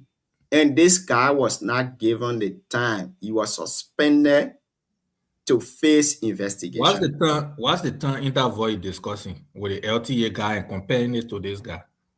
The LTA guy, there was less than 2 days. Who's the guy? When the LTA director. Now with see, I would say, I'm talking about the director proper. Now let me give you the instance of the airport authority director. You see the communication from the executive mansion page. Now the communication is on the screen. You can read it. There is no suspension from the executive. The letter posted by the executive mansion page, they accepted the administrative leave requested by the Liberian Airport Authority Director. My question now is, why is it that in other cases, immediate action are taken, but in other cases, they delay? I want you to answer this. What's the immediate action? That's why I don't still understand. In the immediate action at LTA, the president was suspended from LTA. The director was suspended immediately, effectively, and he went through investigation. For this one, you're reading the letter there. The letter says the executive mansion the president accepted the administrative leave. John, in that same vein, I'm also telling you, this gentleman have been suspended until investigation is being concluded. How will you say suspended? This is the letter we got in our possession. There is no suspension inside here. You see in the letter. So this is signed by Kula Fofana, the presidential press secretary that signed all the letter from the president. So the there point, is no suspension in so your point right now is the presidency took time, 4 days. My point is, why you will suspend other individuals on allegation? My point is, you suspended other people on allegation of corruption, but this one, you do not suspend, but you accepted a letter of administrative leave. That's my point. So that's why, that's why when you get the example about the LTA, I was very clear with you regarding the LTA. The LTA issue, it took months from the day they appointed that gentleman. It was not even when he was that gentleman did contract with the LTA. There were a lot of accusations against the LTA guy. So the president even appointed him. When they appointed the LTA guy, there were a lot of accusations against him. So the president could not just come up right away and just suspend or dismiss him, man. It was when there was series from the public outcry, other investigation, accusation, that's when he was being suspended. It took more than close to a year. You know, the man served as director, article, commissioner, and the head of the commission in our place. So, I mean, the argument about 4 days and someone who took almost 2 years before, 1 year plus before, you know, he got suspended, you know, and being investigated. Today, he's still under investigation. So I don't still understand that point. This government, to be frank with you, I'm not discussing because I support the government. Is the government of recent that are taking steps against public and corrupt officials. They make sure and suspend you. You are on record for that. Today, there are a lot of people still hinking. People who are even related to the presidency. I don't want to go on that to say, oh, because he appointed somebody from his family. But in some cases, like this, we operate under the law, the organic law of this country. So if they suspend you or the president take leave, will the president say, no, you're not accepting leave? Because the man wrote, in 4 days, how 4 days somebody accuse you, they say you did this, you have to go, for investigation. So no, you're not understanding my point. How? My point here is that the board of directors, they only explain or give report to the higher authority. Now, Exactly. the higher authority in this case is the Mm. president. Before the board of directors can accuse the airport authority director, Mm. it means they have complained to the president. If they I didn't agree with complain to the president, I it agree means with they you. complain to the president, the minister of president, state for presidential affairs. Mm. Now, if this complaint went to them earlier, In 4 why days, like you said. no, I didn't say 4 days. The 4 days here is the director himself. Listen to me carefully. The director wrote a communication to the executive, which is the president. When did the board serve the complaint to the president? Like you said, This we're is quoting where for you now. this is where I want us to establish. No. You don't say establish. You got to give information. Because Wait if you now, say no, say you what it- saying say what the it- board made a complaint to the president. I'm asking you now, as someone who is a Liberian, I want to understand from you, when was the complaint made and the presidency or executive mansion did not take action? Because you are Okay. insinuating that Great. complaint was made and there was no action. Then you say in 4 days. So that period, that's what I'm trying to understand from you. Okay, let me explain to you now. Like I said earlier, the board of directors, they answer to the higher body. The higher body in this case is the president. Now, the accused, which is the airport director, he wrote a communication for administrative leave on the 9th. I So- hear that. When No, let me was the finish that. complaint made? Let me- I let me just want one finish. question. Answer for Hey, me. see how it is? Let me finish. He wrote a complaint. He wrote an administrative leave on the 9th. And today is the 13th. So that's 4 days in between. What we can assume is that the directors have already complained. Akamio, the directors have already complained to the president that this man is not proceeding well. That what led to his administrative That not leave. being fair. That not being fair. And this conversation you're having, even if it was you in that capacity, I won't back that because you are assuming that the board report or the board complaint, you don't have any documentation to prove say, oh, the So you know board why did a I'm assuming, communication. even though I don't have the documentation, So do you know then why there's I'm no assuming? reason for discussion or such. Why will we No, be discussing? No, do you know why I'm assuming? Because the director said do I in his discuss no communication, assumption? wait. Because the director said in his communication that the airport directors, the board of directors accuse him. So he wants to go on administrative leave. That's why I'm assuming. And the airport directors will not accuse you without giving complaint to your immediate boss, which is the president. But So let politics aside in this thing. I don't know Let's why- discuss why the we reality hear this. and let's discuss what have been happening to other entities in the country and relating it to this issue. You see, the airport has been one of the critical entities in the country. Recently, we saw a foreign national arrive in the country with huge quantity of drugs that was arrested at the airport. Nobody knows how these drugs entered the country, but they were all in the suitcases. So that different topic. Now, no, that's not different topic. No. This guy has been in the news. Wait. So this person has been in the news. That's why I want to. Are you talking about the airport is not managed when it comes to that? You got the DEA, the immigration, and all of that, right? Yes. When you talk about the management of the airport, then that's different thing. I don't want you That's to. what I'm bend saying. conversation, The man. airport is managed by the Liberian. The airport authority, the DEA. All those people, they work in a even though they got a separate area, but they work in a confined the airport authority. This man has been in the news. If you don't know about the drugs case, this person was accused. See how it is. So who responsible for that? But the thing is not about the investigation right now is not about somebody bringing drugs to the country. It's about the management of the airport, getting kicked out and all of the that. investigation is about corruption. They said the man received a Kickback back now. pay or something. Kickback, The that's in investigation- procurement. People does that. So what I'm telling you is not about just coming in the country. If That's what the I'm giving drugs- you instance. I'm giving you No, instances. I don't want you to set that instant on the director now. That's Okay, not his so role. The management of the airport you is you how are supporter. the administrative side. No, but you- you don't. I mean, most of your conversation tonight, I'm not really understanding it because you are getting the conversation twisted.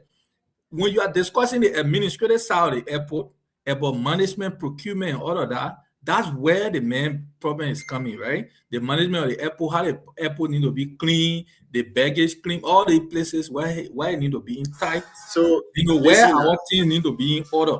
But when it comes to you're talking about package, you're talking about packages clean, and I'm giving you instances. Listen, I'm giving you instances where this person you have let me make my point responsible for that.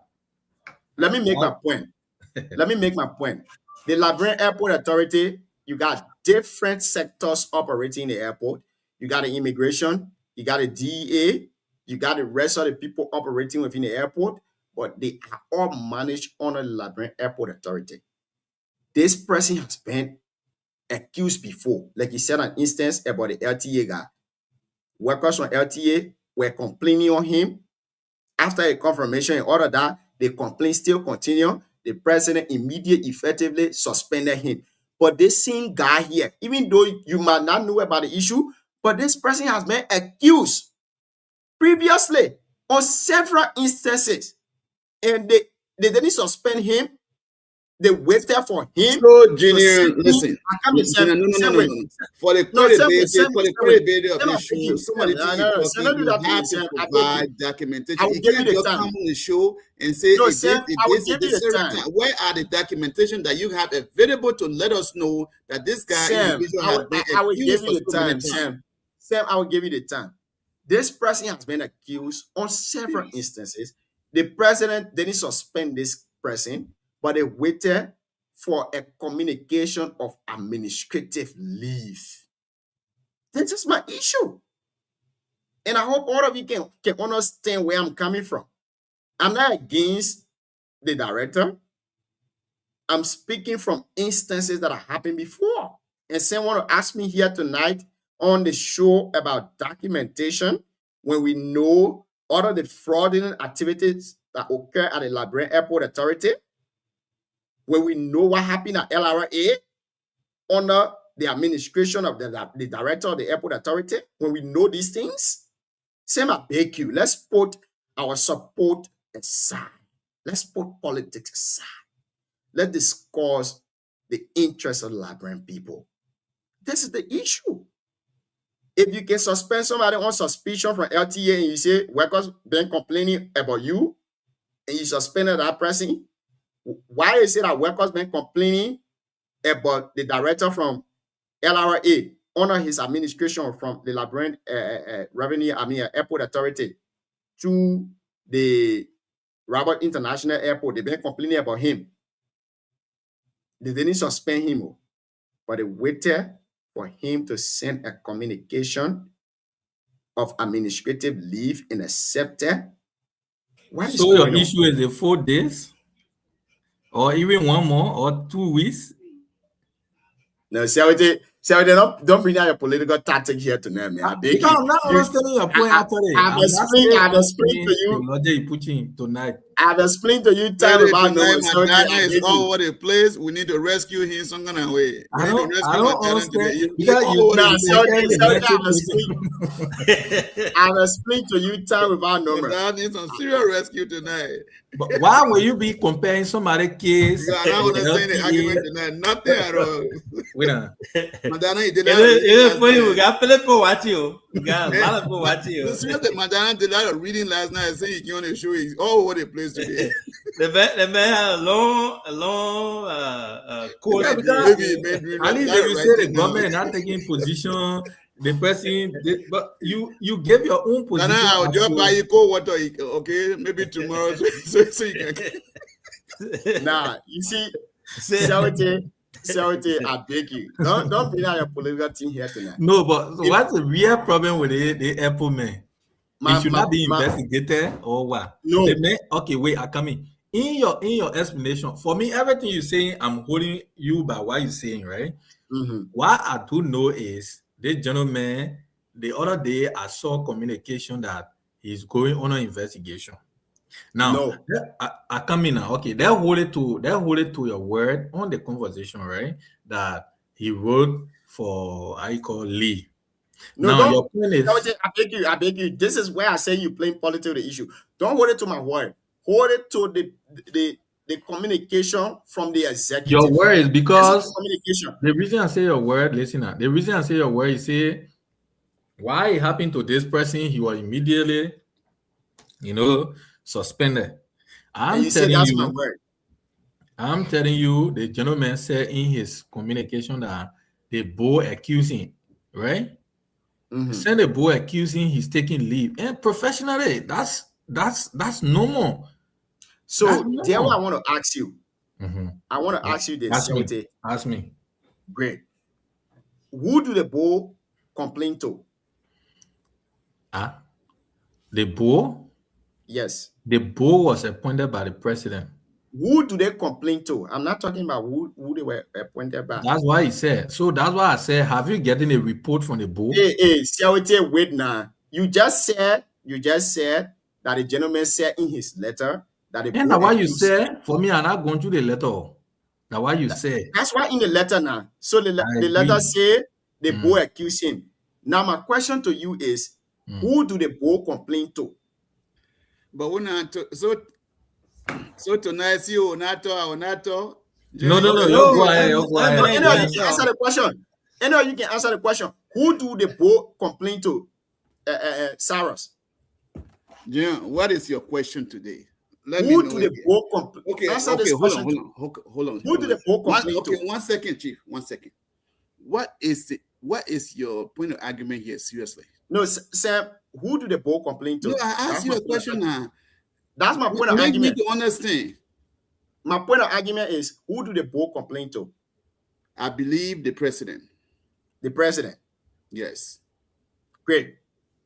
If the bull complain to the president, why is it that the president have to wait for the director himself to send in a communication of administrative leave before taking action? No, wait now. Sam, Did let me you read the letter? The letter that man sent? Did you read it?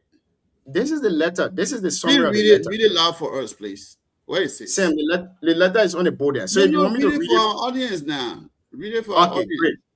Thank you. Even though you don't want to answer my question because you are Read it for our audience, Chief. let me read it for you. Thank you. President Joseph Newman Boakai Sr. has accepted the request of the managing director of the Liberian Airport Authority, Mr. Ernest Aaron H., to proceed on administrative leave pending the outcome of an ongoing investigation into allegations raised by the authority board of directors. Yeah. Then I ask you, go ahead. Who do the board report to? No, you need to finish the letter. Okay. Ongoing investigation. Yes. On land that. How did the investigation come about? Your question will be answered. No, Chief, your question will be answered through this letter. Let's go. Read the letter and finish it. No, wait. See how it ask a question. Again, huh? So you want me to read the full letter, right? Yeah, read it. Let's finish so we can. Okay, great. Mr. H formally requested, this is the second paragraph. Mr. H formally requested leave on March 9. This is where my 4 days come in. From March 9 to the 13th, which is today, make it 4 days. March 9, 2026, include indicting his desire to allow the investigation to proceed without any perception of interference, confirming his willingness to cooperate fully with the process. In this communication, he expressed confidence that a fair and impartial review will clarify the issue raised. Then, you guys are understanding my point. Well, okay. Let me ask you again. What is that to ask me now? Who do the directors report to?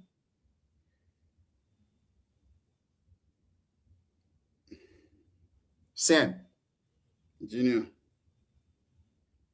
Who did the directors report to? Earlier, hold on 1 second here. Earlier, that the president had directed the Ministry of Justice. Okay, so that's why I say to understand yourself here, answer your own question.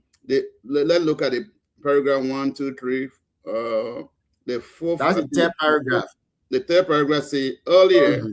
the president had directed the Ministry of Justice of Liberia to conduct a comprehensive and impartial investigation into concern outlined by the chairperson of the board of directors of the Liberia Airport Authority regarding Earlier, that's Wait, a go on the wait. president. Thank you. institution.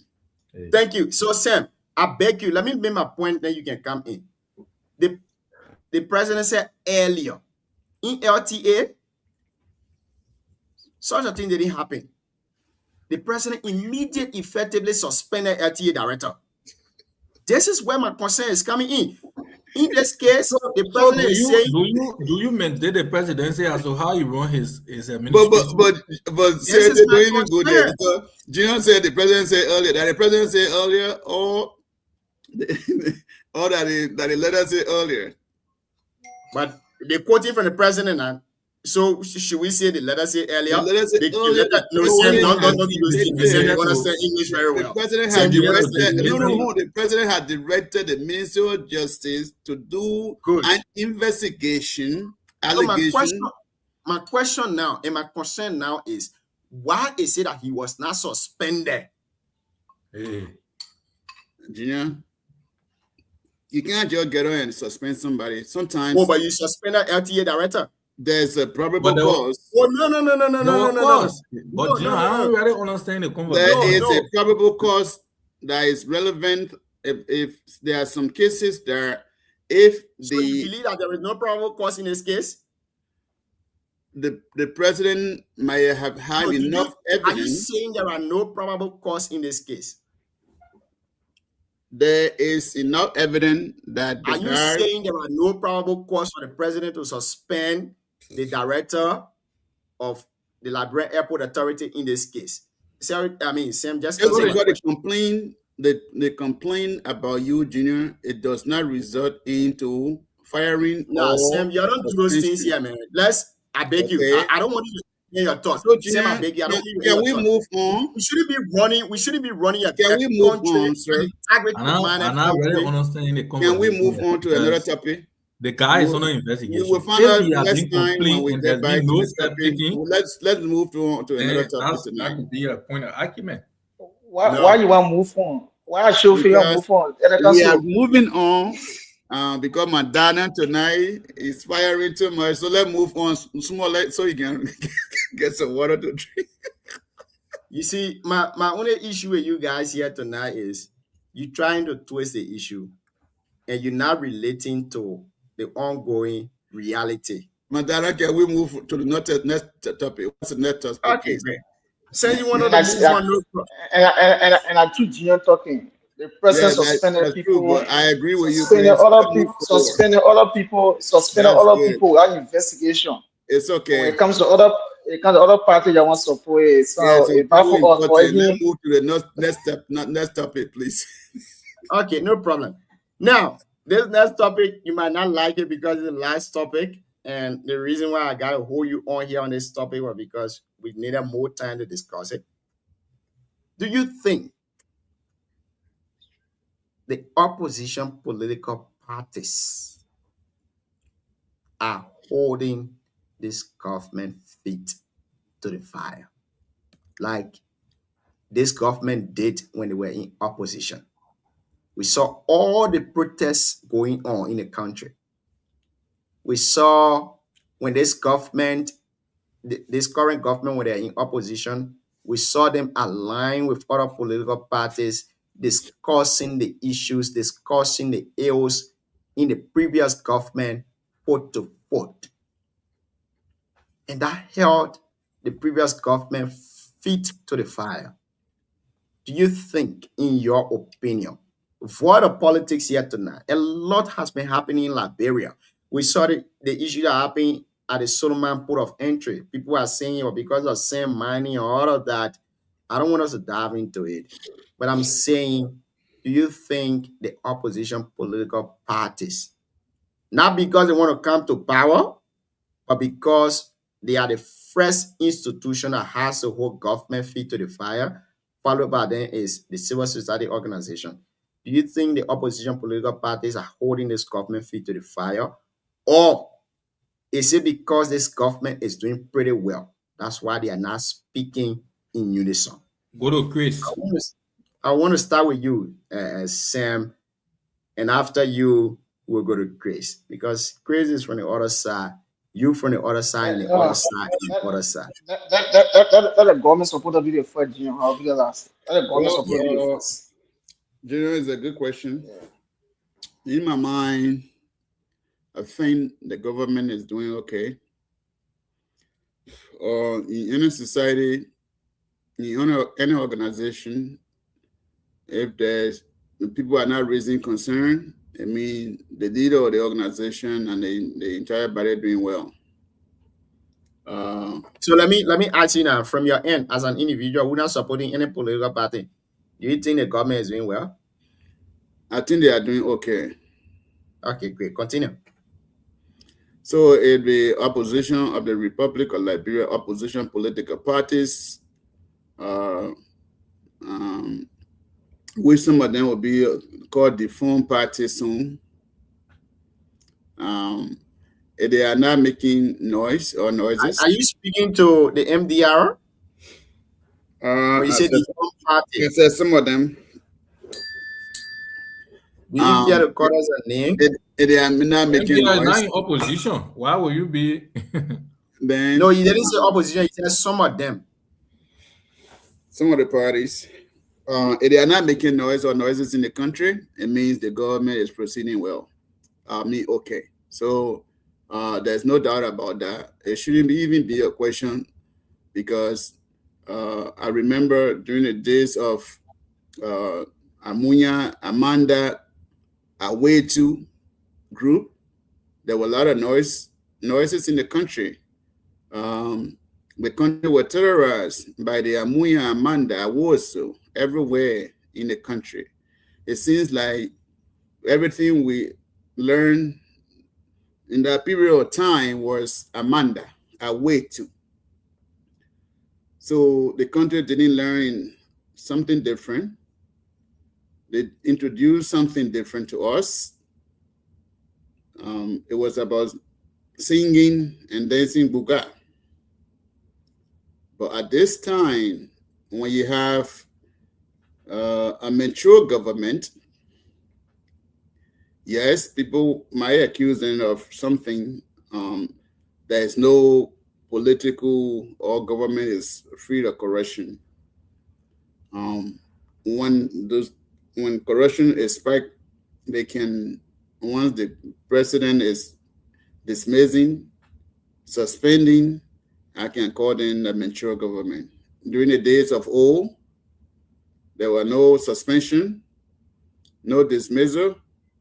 Everything was singing, Amanda, Awetu, etc. Damn, if you say no dismissal, I would disagree with you.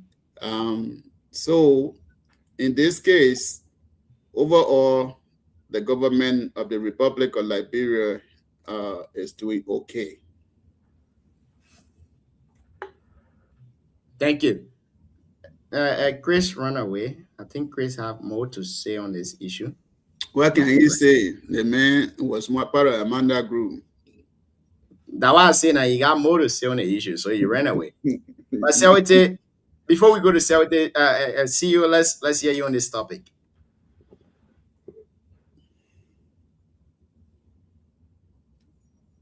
He said we should go on, and think he's busy.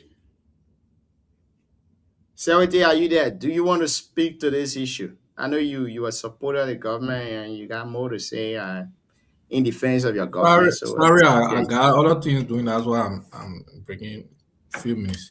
Yeah, I mean, you asked the question. I don't know. Should I be responsible to answer opposition? For what I know. No, as a patriotic citizen. Yeah. I'm not asking based on even though the question has to do with political parties, but I'm asking based on the way government feet have been held to the fire based on the way opposition have been behaving in the past, and that have led to government being very proactive So I'm asking you now, as a patriotic citizen, what do you think of the opposition decisions? Jim, what I do know patriotically as a Liberian is all is not rosy, all is not better. But there are gains being made by the regime. There are gains being made by this government. What's the information? What's the argument from the opposition? There's no argument because the thing is,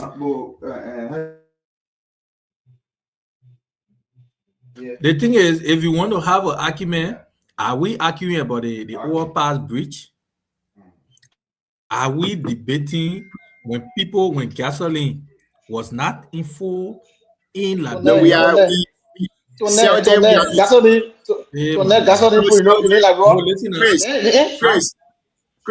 Chris, is not your position. We are debating. That's what I don't understand. You ask me a question, I want to lay out my point. I don't know. You want me to speak for you? Yeah. Or I don't know. So you ask a rhetorical question, and I want to answer you on that. We are debating the fact that Liberian owned job at concession areas are given to foreigner. We are debating the fact that the work permit left from 1,500 to 3,500 when we said that work permit was not meant to generate income. We are also debating the fact that young people continues to complain for jobs. So is that the argument for the opposition you are laying now? You asked a rhetorical question. I'm answering you based on my personal perspective as a citizen. I was making statement. So I don't know whether you are laying a basis for opposition. Maybe if you are the member of the opposition asking me, then I can answer you. But are you a member of the opposition to answer you? I will say I'm a member of an independent party, member of the opposition. I see that member of the opposition with the So I think that answers your question. So Jim, look, let me tell you one thing, right? Like I said, Liberia, once we have not graduate from this position of just being opposition, we will not achieve what we want as a country. No one is against opposition coming up with a debate. When you saw the United Party coming up with debate in 2019 up to 2023, there were a lot of fundamental issues. Today, during the regime of the CDC, we saw mismanagement of funds. Even today, Twerk will even be indicted that he over budgeted on things that he was not to. Gafwan did it. Gafwan just did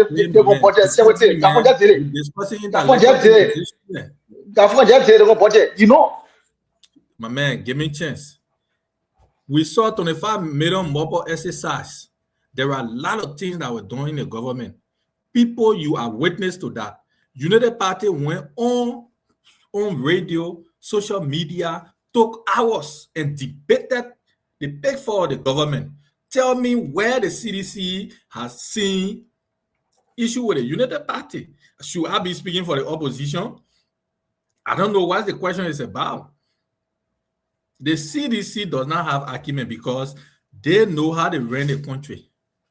They knew. That's why our superior people who are doing everything for us in Liberia from the establishment up to date, there were a lot of sanctions on government officials because of corruption. Magnitsky Act, over 7 government officials were sanctioned. So I cannot be speaking about such an administration that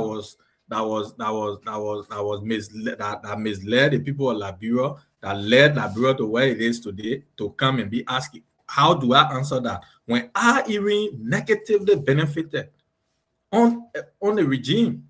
Why should I be arguing? Should I be speaking for them? Because now they have seen the glorious day of Liberia coming back. Today, you can drive free day from Ganta to Grand Jide, from Monrovia to Grand Jide in 5 hours. So what argument are they putting up? So why should I be arguing? Today, stable gas prices in the country. Even if the price is fluctuating, but it's stable. Rice is in the country. Your argument could be, why we not? So the issue arise from waiting our top day to today. We are trying to minimize this conversation. So why should I be arguing opposition now, providing argument? They need to go to the closet and provide to the Liberian people, bring all informed data. You discussing about job. The government told you they provided 70,000 jobs. Come up with your counter argument. You haven't done that. Should the United Party come with such argument? So for me, some of these questions is not even meant to be discussed here. Chris, come up. I think the CEO is on call. I'm listening to you. You can come up and give your position, Chris.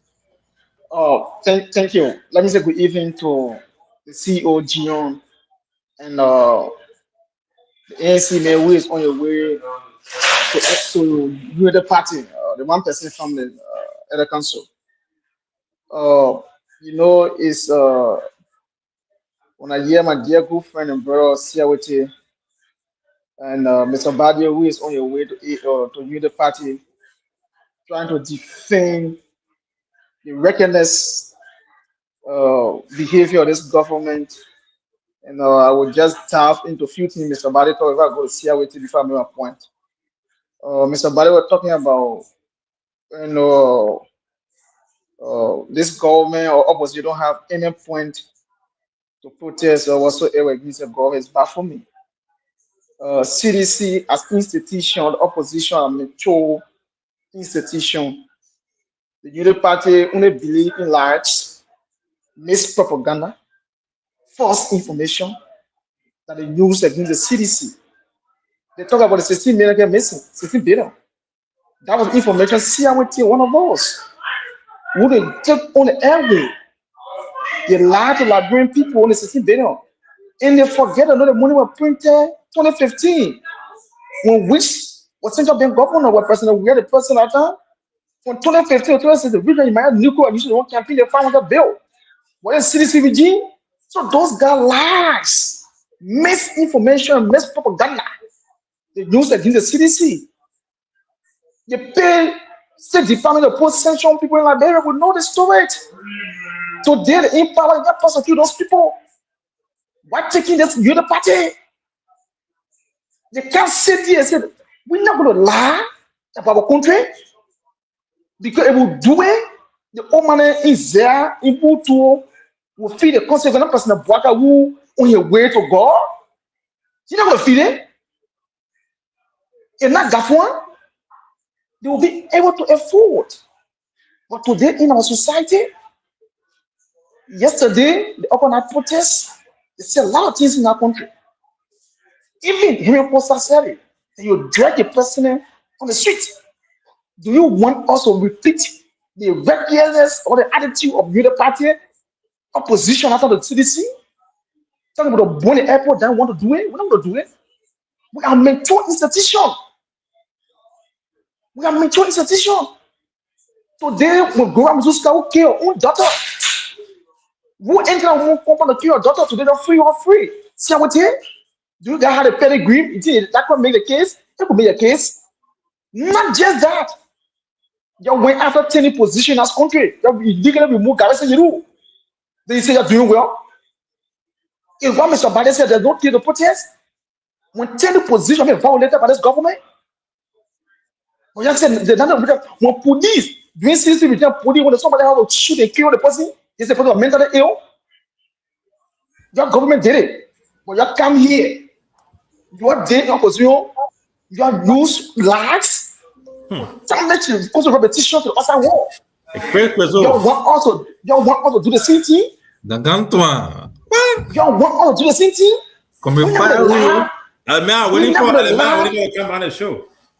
We're not going to lie to damage the character, the image of Liberia that you party did. You talk about sanction. It is sanction around the world. It's in a fair thing. We live in the United States. You said do it alone. Sanction we pay. It is sanction around the world. It's in a fair is the issue of a fair to be happening. So if the government think that things happen since the regime, what are you waiting for? Today, Magay use money this. Or you know, a little get king. He started to dismiss people from Israel state. My man. No. Retry that statement. I'm under the horn. I'm under the horn. See what it? See my little sister. No, be No. See what it? See what it?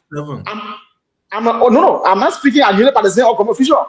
She my little sister. On a renowned platform. She's not a little girl. She's a step actor. See what it? See what it? See what it? See what it? No, be See what it? How will you call a little girl now? No. Odisha Japa appear on the show come a little boy. No, little brother. Take that back, Chris. Okay, she my little sister. My little sister. So let me ask you now. I say age. Are you speaking of age, Chris? Yeah, listen. See you. No, so when you when you come on a show, like in a professional setting, you live in America. When you go in a professional setting, your young brother, your little brother, that you older than 10 years or so. If you got you call them little girl, someone who holds serious position. Yeah. So you can't come on this platform and look at a minister, regardless of your age. You can carry out in the type of time when you're finished. You gotta. So let me finish now. Why when people come here, we can ask them to refer to the VP as vice president, president this, president that, or honorable this, or Mr. This, Mr. That. That's the title. Yeah. You gotta give them that respect, regardless of your relationship. If you're smaller than you or younger than her, so all that one. But go ahead and give the woman more respect. You can disagree politically, but still give her respect, man. CEO, we were talking about revolutionary Patrick Lumumba. He said people should honorable name, honorable title. And Mr. Bade once told me before in North Dakota here. No, we're not saying. We're not saying. No. Little girl, that's being. Yeah. It's a title that I believe she can bear. She earned. I can't call honorable minister. She not earn it for myself because she don't want to work it. So this is a platform. Maybe you can call her by her name then. Okay, Koina Kua. Correct. Thank you. The minister of Kua. She not talking about. So the issue is. So come to the platform, see what it on this platform. Where you the party misuse, even the sport what I say, apologize to Liberian people. The major use the propaganda machine. We say apologize to Liberian people. You to arrest price around here, gasoline price, going on over tonight. Then continue the one way you see. You to a gasoline, one night Monrovia. People are going from gas to gas. Then continue next 2 days. You see what happened. And even if living here, gap going up. No. Yesterday, you have the CDC. Yes, great. Let me come for your backup. In 2019, when the Ukraine and Russia war started, you said it was because of the government failure. Nowadays, don't put it on the Iran and the American and the how you call it, the other people war. So let's put it on the Liberian government. If you put it yesterday on the Liberian government for their failure, put it today on this government for their failure. Don't say gap increase because war happened XYZ area. No. You see, that's my problem with we the Liberian people. This is my problem. And people will say, oh, Junior, you more opposition, Junior, oh, you don't take something. This is my problem. If we advocated for this thing yesterday, why is it that today, when it's happening, based on global impact, then we will say that global impact. But yesterday, we didn't consider it to be global impact. When CWT was serving on the Nima County county administration at that time, when this thing was happening, when they carrying a machine to the other places, they say few finio. The government say, oh, few prayer high, oh, the county administration few prayer high. They say they eating our money. Now it's happening in this administration. You say that global impact. Yeah.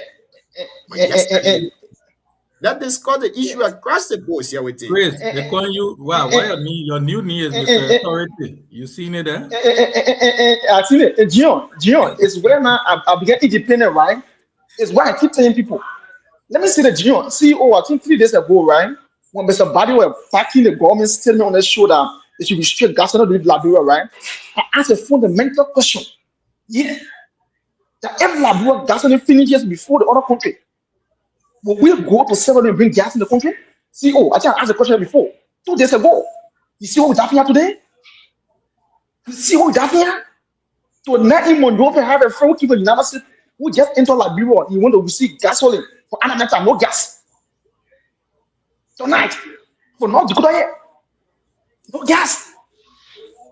Yeah. So the thing here is, when you're happy yet to the citizen regime, this particular middle party knows that as propaganda issue against the government. They run away around it so that they can't run away anymore. They pay media to close our cases. They pay institution.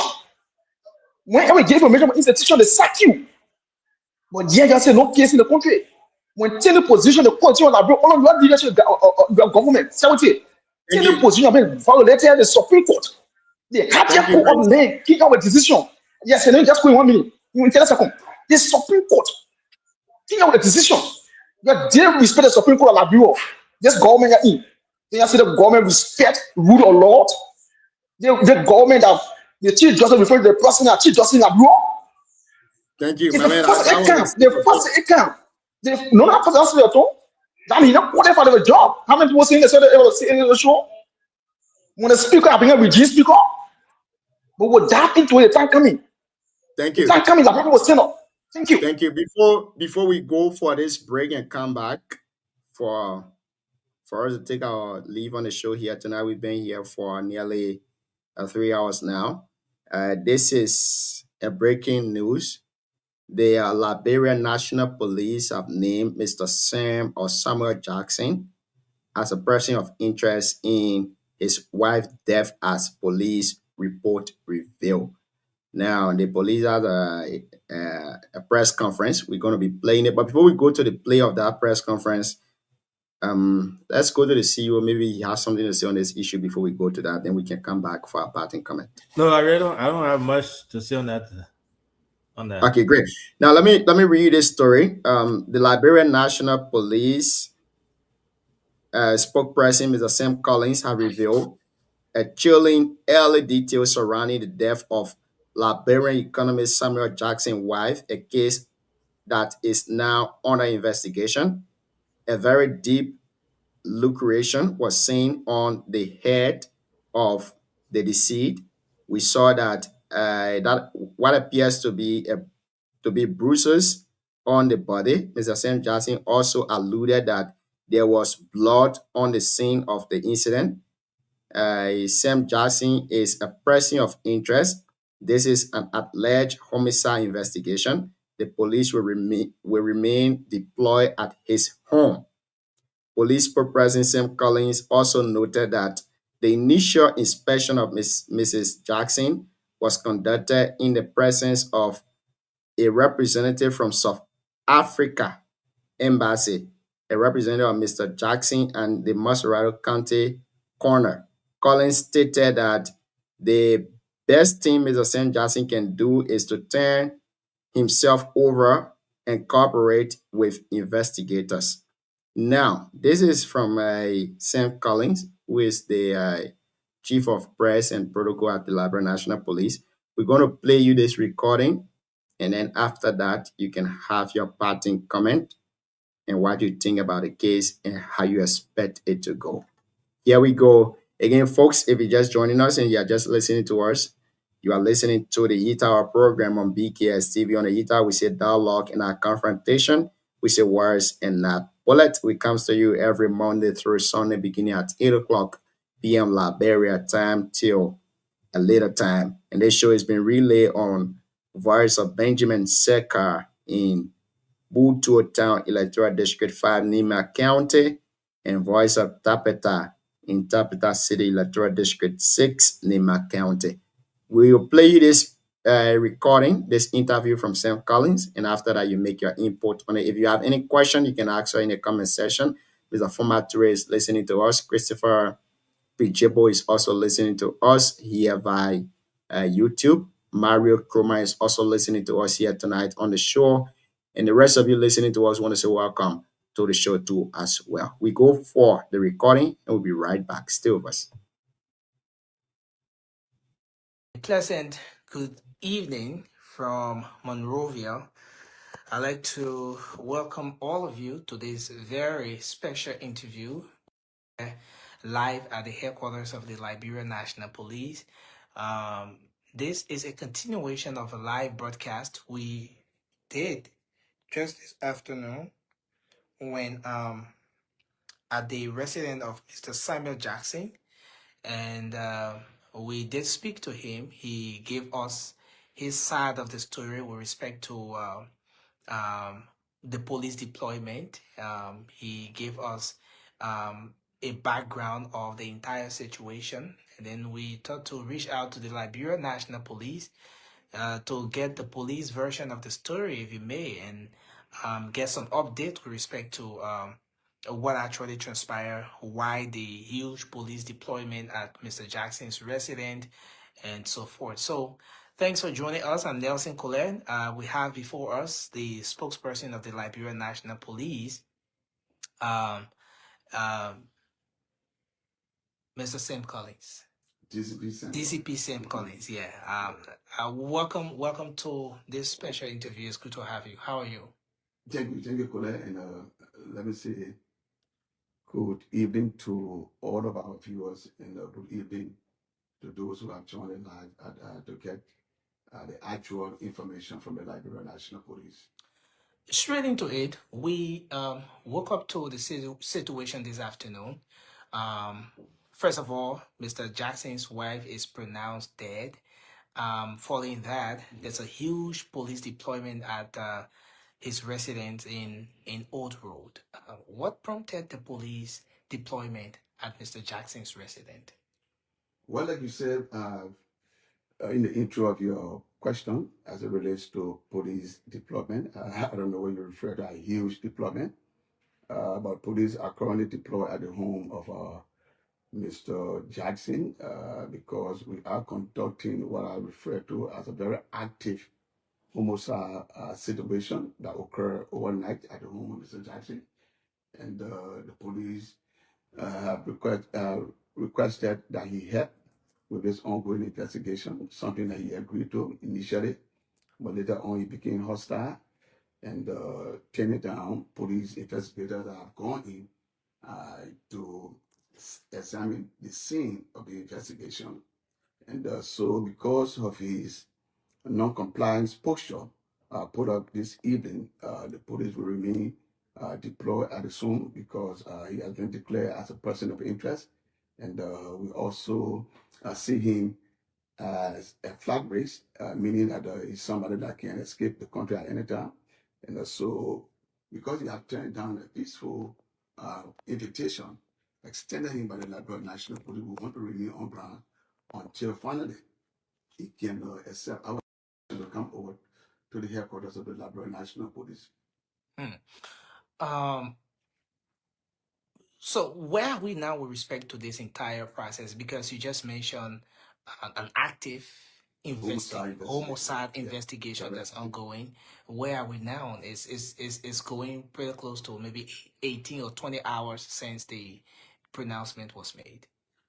Well, like you said initially, during the beginning of this interview, you talk about deployment. I assume that I agree to that. Yes, indeed, we have officers deployed within the home or the vicinity of the home, and we got notice that an incident took place. In fact, it was announced by Mr. Jackson, and the police created interest in what he said on his official social media page.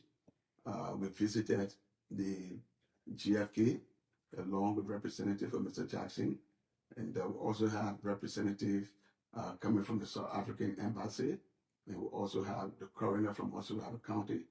An initial examination was seen on the crops of the body, and we observed a very deep laceration on the crown of the head. That is the crown of the head of the deceased. And so we got interested in carrying on further investigation, and we saw what appeared to be bruises on the crops of the body. Bruises? Yeah, that show some form of domestic assault. And so we are investigating what actually led to the death of this lady, who is indeed a South African national.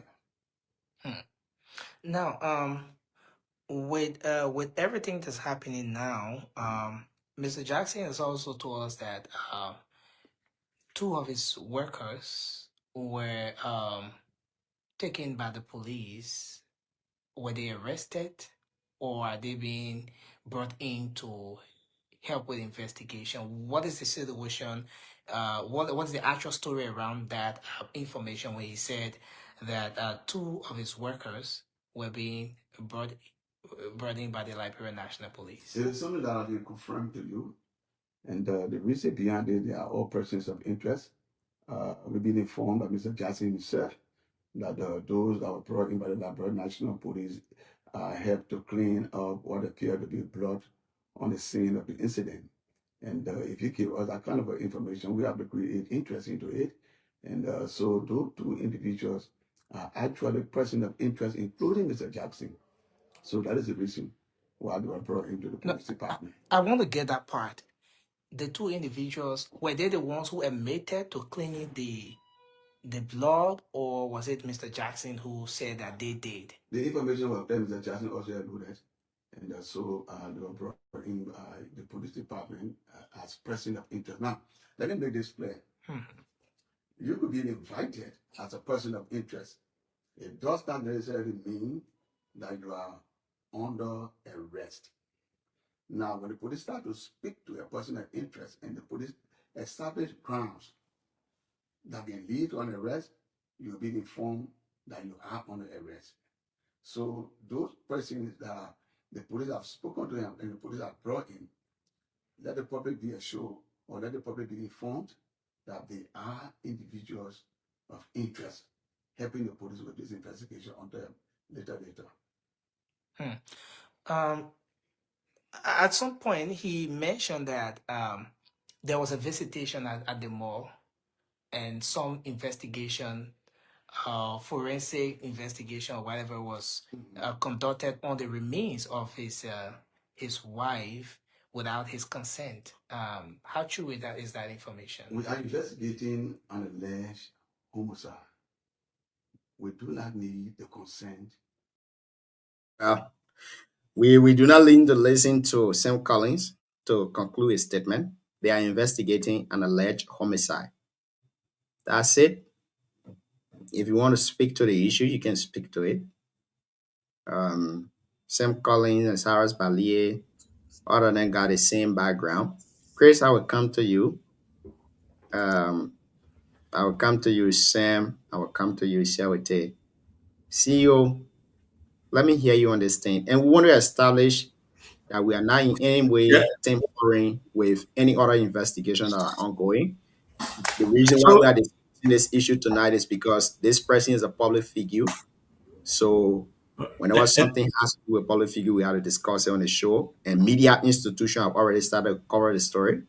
So that's why we are having this discourse on the show here tonight. And the reason why I asked that we play that clip, because earlier when we came today, we never had any information from the police. We never had anything from anywhere. It was pure speculation, and I really didn't like it. Even with this from the police, I would still want us to be, because the police were very careful as to what they said there. The man, he took time to speak. So I still believe that we should still keep it that way, because we have our followers that have been following us. That's why I wanted us to play that clip from Spoon, so we can close with it. For me, I don't have anything to say about it. I'm just going to leave it as that. I also ask all of us to do the same thing. I ask that we let it go. The police have spoken. Let the audience be the judge. Let them listen to it, and then we can be back. I'm sure we'll come back tomorrow. We'll have plenty of things. Evidence will be all over the place. Undana will have all his stuff, all data, and we won't be speculating. That's my. Thank you. Thank you, CEO. I agree with you. We are not going to discuss it, so we're not asking anybody to discuss the issue. Again, folks, we want to say thank you for joining us here tonight on the show. You've been listening to the Heat Hour program here on BKS TV. On the Heat Hour, we see dialogue and our confrontation. We see words and not bullets. Somebody texted me today.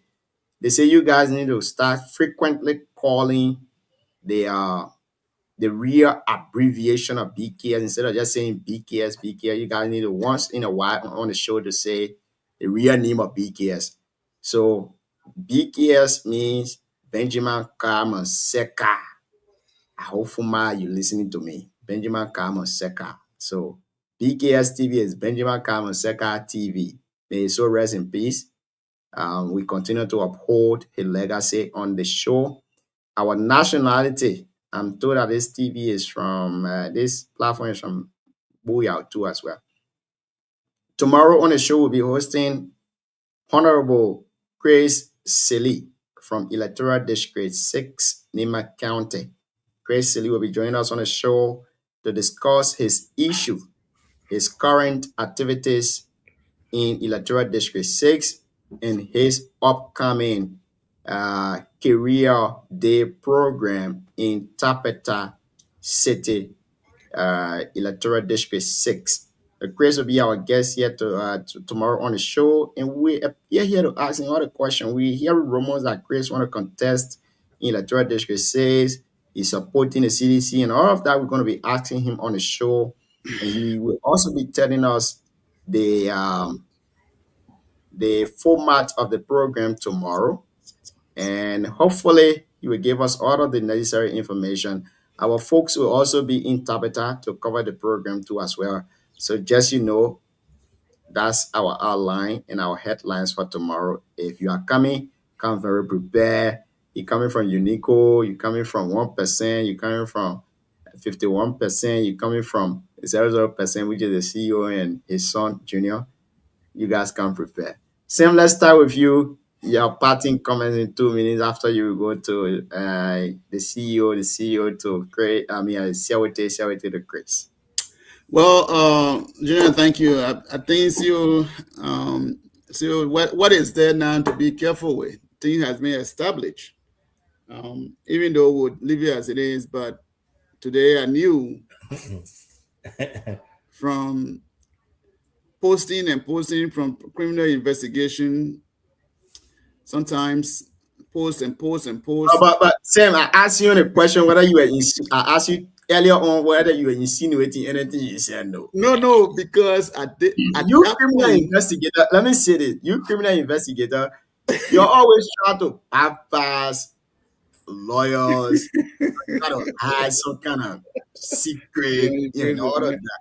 I read through your lines. I asked you whether you had any other insinuation. No. The only thing I said today was 2 million posting were coming and they were concerning too. But anyway, let's respect our CEO, and then maybe we'll talk tomorrow about it. But what is there now? And I was watching some of the video that were coming out. That was, if that is it, I mean, it's pretty crazy. I can say. But tonight it has been a good, very good show. I know Mandana were on fire today, and I was wondering, I haven't seen you on fire like this before, huh?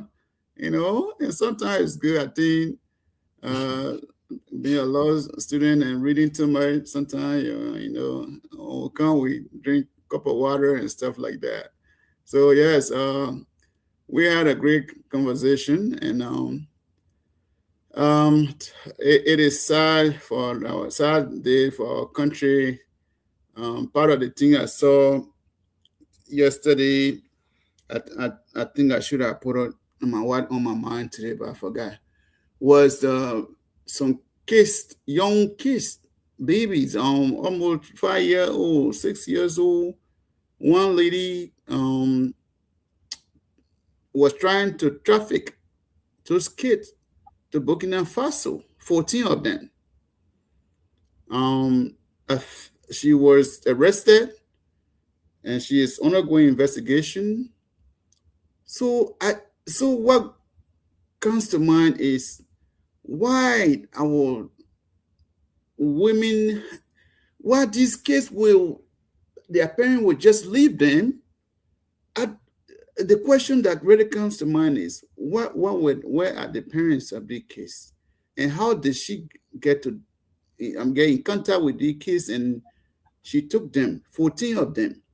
She was trying to close them to go to Burkina Faso. Do the children have parents? Are the parents alive? Those are the questions that really came to mind on how vulnerable our society is now with human trafficking thing, which is getting serious in our country.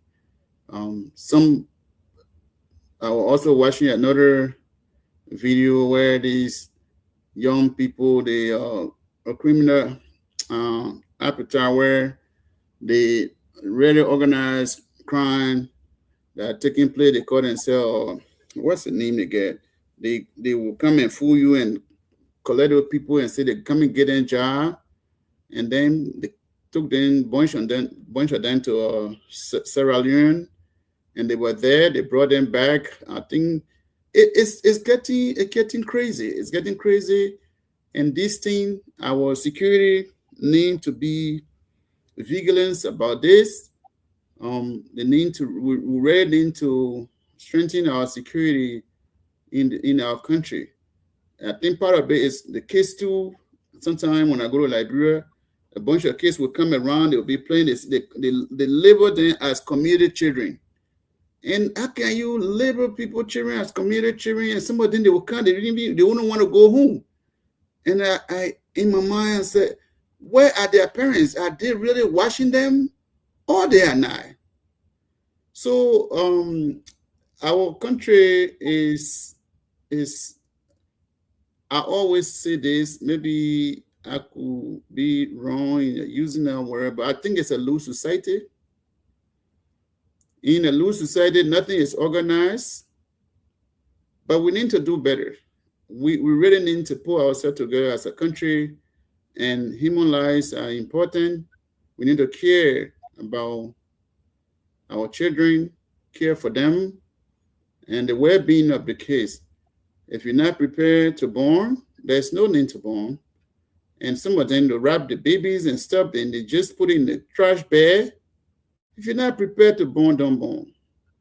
But those things are so sad for me to see, and I hope and pray that the Ministry of Ministry that taking care of young, look up to children. Ministry of Gender will do well to strengthen those things so that at least we can have some decency when it comes to dealing with our case in Liberia.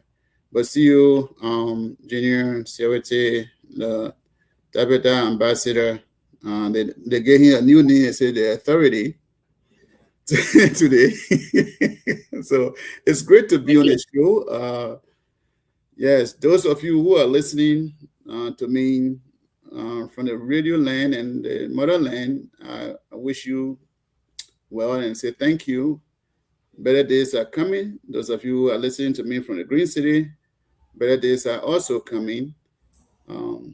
Thank you for listening. Let's come and listen to our people and listen to us. We share the knowledge that we have for you people. Thank you, and we'll look forward to seeing you guys tomorrow. If you guys don't see me on the show, then I will be on a political trip somewhere else.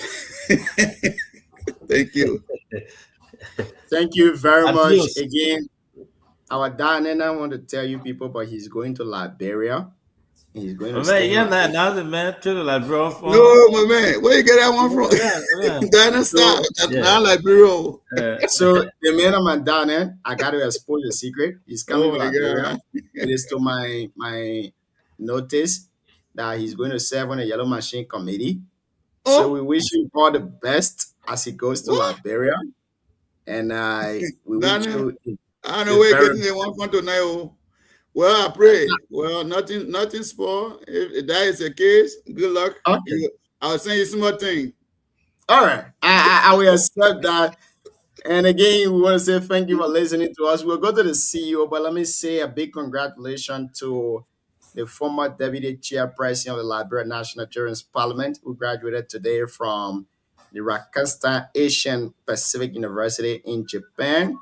Madam Eliamantu Fofana. Eliamantu has served on her as the Secretary General. Ilamonte, I'm very proud of you. And BKS management is very proud of you too. We appreciate your efforts and all of your advocacy across the country. The Liberia's National Children Parliament, formerly Children Parliament, now the Children Forum, we are very proud of you. And Nima County Children's Forum is very, very proud of you. I know Chris Silly as the speaker, the immediate speaker that Junior succeeded him, is very proud of you too as well. See you. Let's hear your parting comment, Chief. The man with authority, the authoritative ambassador. So are we invited? Are we allowed to be on your show tomorrow? Of course, you can. Okay, but we gotta appoint us, and you gotta pay us to come on the show tomorrow. Everyone out there, you gotta pay everyone of us. But it has been a great show. I think today is actually a sad day for Liberia, given what happened around the world, around Liberia today, the news, and also what happened in Ghana to our Liberian brother, followed by this other weird news. It's just sad for me. It's personal to me. I don't like to hear things that, especially the situation. It reminds me a lot about my personal experience too. So that's why I've been quiet on the show. I have not really been active as usual because it's like a flashback. But yeah, overall, it has been a great show. We'll be back here again tomorrow. Looking forward to hosting the Tabata ambassador. Let's see what the man got to say to the people.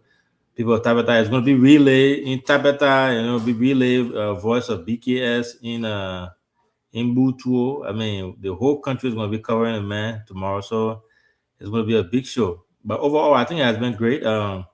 Everything we discussed, and we have a lot of followers tonight. People have been over consistently. We've been here for over 3 hours now, and our numbers have not gone down. So I want to say thanks to all our followers. Thank you so much. We ask that you visit our page, BKS TV page, and follow, as we continue to provide updated news coverage for you. So that's my pattern still. Man, I don't get Green City. I can't send message to people from Butuo because if I do that one, I'm small trouble. Thank you, CEO. Your presence in District 5. A lot of people can be calling me and say, you got to talk to your pa, that you do that. But one of the things you didn't mention tonight is the issue that happened in Foya, changing it from the Guinea National, putting a flare up to send money in the river. I don't know how we left from Guinea National putting flag up in Liberia on the Liberian soil to money sand in a river. I'm a bit confused. I'm a bit confused about how this was done and what is the current situation. That's my confusion right now. But we look up to the diplomatic procedure, and if it's done, we will inform our followers and our listeners of this platform about the unfoldings in that part of Liberia too as well. Siawite, let's hear you, and after you, we go to Tabata Ambassador to take us home. Yeah, thank you, Gian. We have a good show tonight. For me, like I kept saying. After you kept disagreeing with me tonight, you say it was a good show. You're not good, brother. Yeah, I mean, the show was good. That's why we have come to exchange idea. What I can say is, what is like the CEO says, a sad time. We don't vision such a thing happening in our country. Somebody deaf. I mean, it's also sad. An old man like that. A wife was so dear to him. But as the investigation goes on, we hope to get a full detail from the police and that of the health authorities in the country, because it boils around the country integrity and all of that. That's why I said the police is responsible for everything, because they protect life and property and every other thing that is happening. That's why even when you travel, when you steal from government or you do wrong and travel, they got certain thing they call the Interpol. the intersecurity, international stuff. They had to arrest you for that. So our security, sometimes what I want to say to the public, mainly Liberia, and, our country, the too much politics. Sometimes they don't get people to do the professional job, because most time when people running with situation, it can be sad. So what we urge people who be opposition, who be in position, every one of us, we should give the authorities the chance to, do what they had to do for us and provide the information. So, we hope to be here tomorrow, and we'll be listening to the ambassador, what he have for the people of Tapeta. And I know what's the essence of the appearance tomorrow. I know you say what career day. Okay, so you'll be providing information to the people of Tapeta on the issue of career. So I don't know that the foundation is launching. Oh, okay. So we'll get a full detail from the gentleman tomorrow. So that's it. Thank you very much, Mr. Sewete Zogia Tour. I don't know how you would get Mr. name and you get a whole statutory district name attached in the middle as a middle name. Mr. Sewete Zogia Tour. Thank you for being here tonight. Thank you for your input on the show. There was a lot of disagreement, but we disagreed to agree on the show. That's why we call it the Heat Hour. On the Heat Hour, we say dialogue in our confrontation. We say words in our bullet. Tapeta Ambassador, Mr. Chris Silly, take us home. Give us a little detail about your program tomorrow, your upcoming program, and the purpose of the show tomorrow too as well. Then we can go home. But the man will provide it tomorrow. Why is he bringing about it? Okay, Chris, keep it. Give us a parting point. The man got tomorrow to say what he got to say. When you say it tonight, you'll finish from you. Yeah, Chris, we'll see tomorrow. We'll be at. Make sure you come on time. Okay, don't just do my closing statement. Make sure you come on time. It was a good show tonight. The CEO said we should leave that for now, but where the other council spoke from, listening to the police closing statement when he said we do autopsy, we don't need a consent. I will speak on that tomorrow because that's his wife. Anything I rather buy should be informed and be in the know-how. I will speak on that tomorrow as a student of legality. But it was a good show tonight. We share ideas. I know my brother Serity talk about Liberian now should get the police chance to do their work. It will be opposition whatsoever. But I remember when Costa, Lesson passed to join us country when police went after Costa. The same government today went to back Costa. They couldn't allow the law enforcement to do their job. But it has been the old age of Liberia for years now. Whenever police do the investigation, we don't give them the opportunity to do it. I will advise the public to allow the police to do the independent job, not or nobody interfere in the process, so they can come up with the fact finding. I respect the rules of law. I respect authority. Let allow them to do their job. So to the issue where we talk about Liberia, the issue in Lofa, talking about the rest of those things, I think about government needs to stand up, needs to get on their feet now to do more because there are a lot of licenses they have now. From the rule, from the telling position, to the constitution, to the Supreme Court ruling, and the rest of these things, we want for the government to stand up to their feet. It's not about opposition, it's not about ruling party, but it's about the country. When the government doing well, we'll be proud because it's Liberia. When the government is failing, we'll criticize the government. When the VP doing well, it's our support member, we're pressing. When you take the wrong direction, we'll criticize it. Nobody hates Liberia, we want the best for our country. So again, I will advise everybody out there, they allow the police to do their job. Let the police go in. The only frustration I have is police at this stage, there should be a communication. They should not win the damn minute. So that they keep the public informed on every major activity. The 90% just issue. The 16 billion talk about before they were missing before in the country. Where the 16 billion went? Because why the government protested yesterday. We want the government to update the public. Yesterday, the same president we are to the children killing. Now we want to know the update. How far the investigation going? Yesterday they said McGee used money to bury his brother in a grave. What happened today? Have they done investigation? We want all of these things that the government keep updating the poll of what they said yesterday. It happened yesterday. It went for it yesterday. We want for it to be informed today. Not just about road that person. We have a full budget for that they're doing now. They say the person road this country. We want to know how far those things they said yesterday that it happened yesterday. The auditor that was killed, they said it was McGee, it was William. We want to know how far the investigation going. Because remember when the police actually took over, he said the people died on natural death. So the Unity Party come back to the public just like people that they lie. Then they come to the point of be real. They say what we said yesterday, it was politics, we lie to that bring people. Then we can move forward. If that not happen, our society will continue to be, people will be misinformation to the public, and we don't want it. So again, to my dear good friend, the Unity Party people, the monetary authority in your hand now, you please go out there. The 16 billion were missing.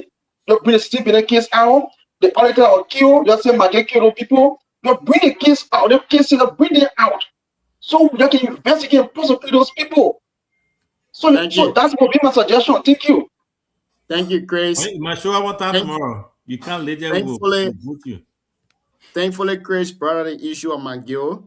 The Ministry of Justice today requested the Liberia Anti-Corruption Commission to submit the file of Nathaniel Falot McGill to them so that they can do follow investigation on the senator case that was dismissed or cleared off by the Liberia Anti-Corruption Commission, which is... So I mean the UN Embassy Lao McGee. No, I'm not saying the UN Embassy Lao McGee. No. I'm just asking about the investigation. It just stay funny to me. Now, the investigation has shocked the entire public because that was one of the claims from the U.S. Embassy. Again, like I said here previously on the show, the U.S. do not send the real representative into the country. They send your own citizen to do investigation. And bear in mind, people are political, especially when it comes to political cases. We don't know who filed in the case. We don't know what were the evidences presented to the U.S. Embassy. But I believe that the U.S. Embassy will not say things out of evidence. But again, the Liberia Anti-Corruption Commission will not go to the embassy to ask them for evidence. They will do their own investigation and they will establish their own evidences. So from their evidence, they clear him off of payroll pardon. So now the Ministry of Justice is requesting for the report from the investigation, and they will do further investigation on Nathaniel Falot McGill because he's a state actor and his case is very sensitive. Again, I want to say thank you for being on the show tonight. It's been a wonderful conversation. Tomorrow, we're going to be hosting Honorable Chris Sealy, the Tapeta ambassador. He will be with us here tomorrow on the show to discuss. Hosting as well. What? Why are we hosting him?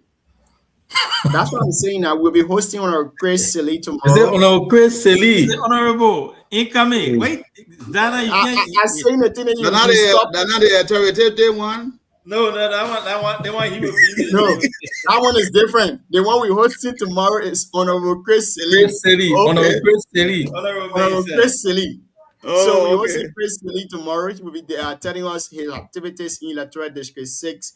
What are his intentions for the people of Tapeta Statutory Districts and his upcoming program in Electoral District 6, Nema County. Again, folks, those of you who have been listening to us here tonight on the show, want to say thank you for listening. Those of you who have also been listening to us via radio, want to say thank you for listening. It's been a wonderful time being with you. We're going to be here tomorrow for another brand new edition of the Heat Hour program on Benjamin Carmen Seka TV, BKS for short. Have a pleasant good evening. Good night, guys. Take it easy.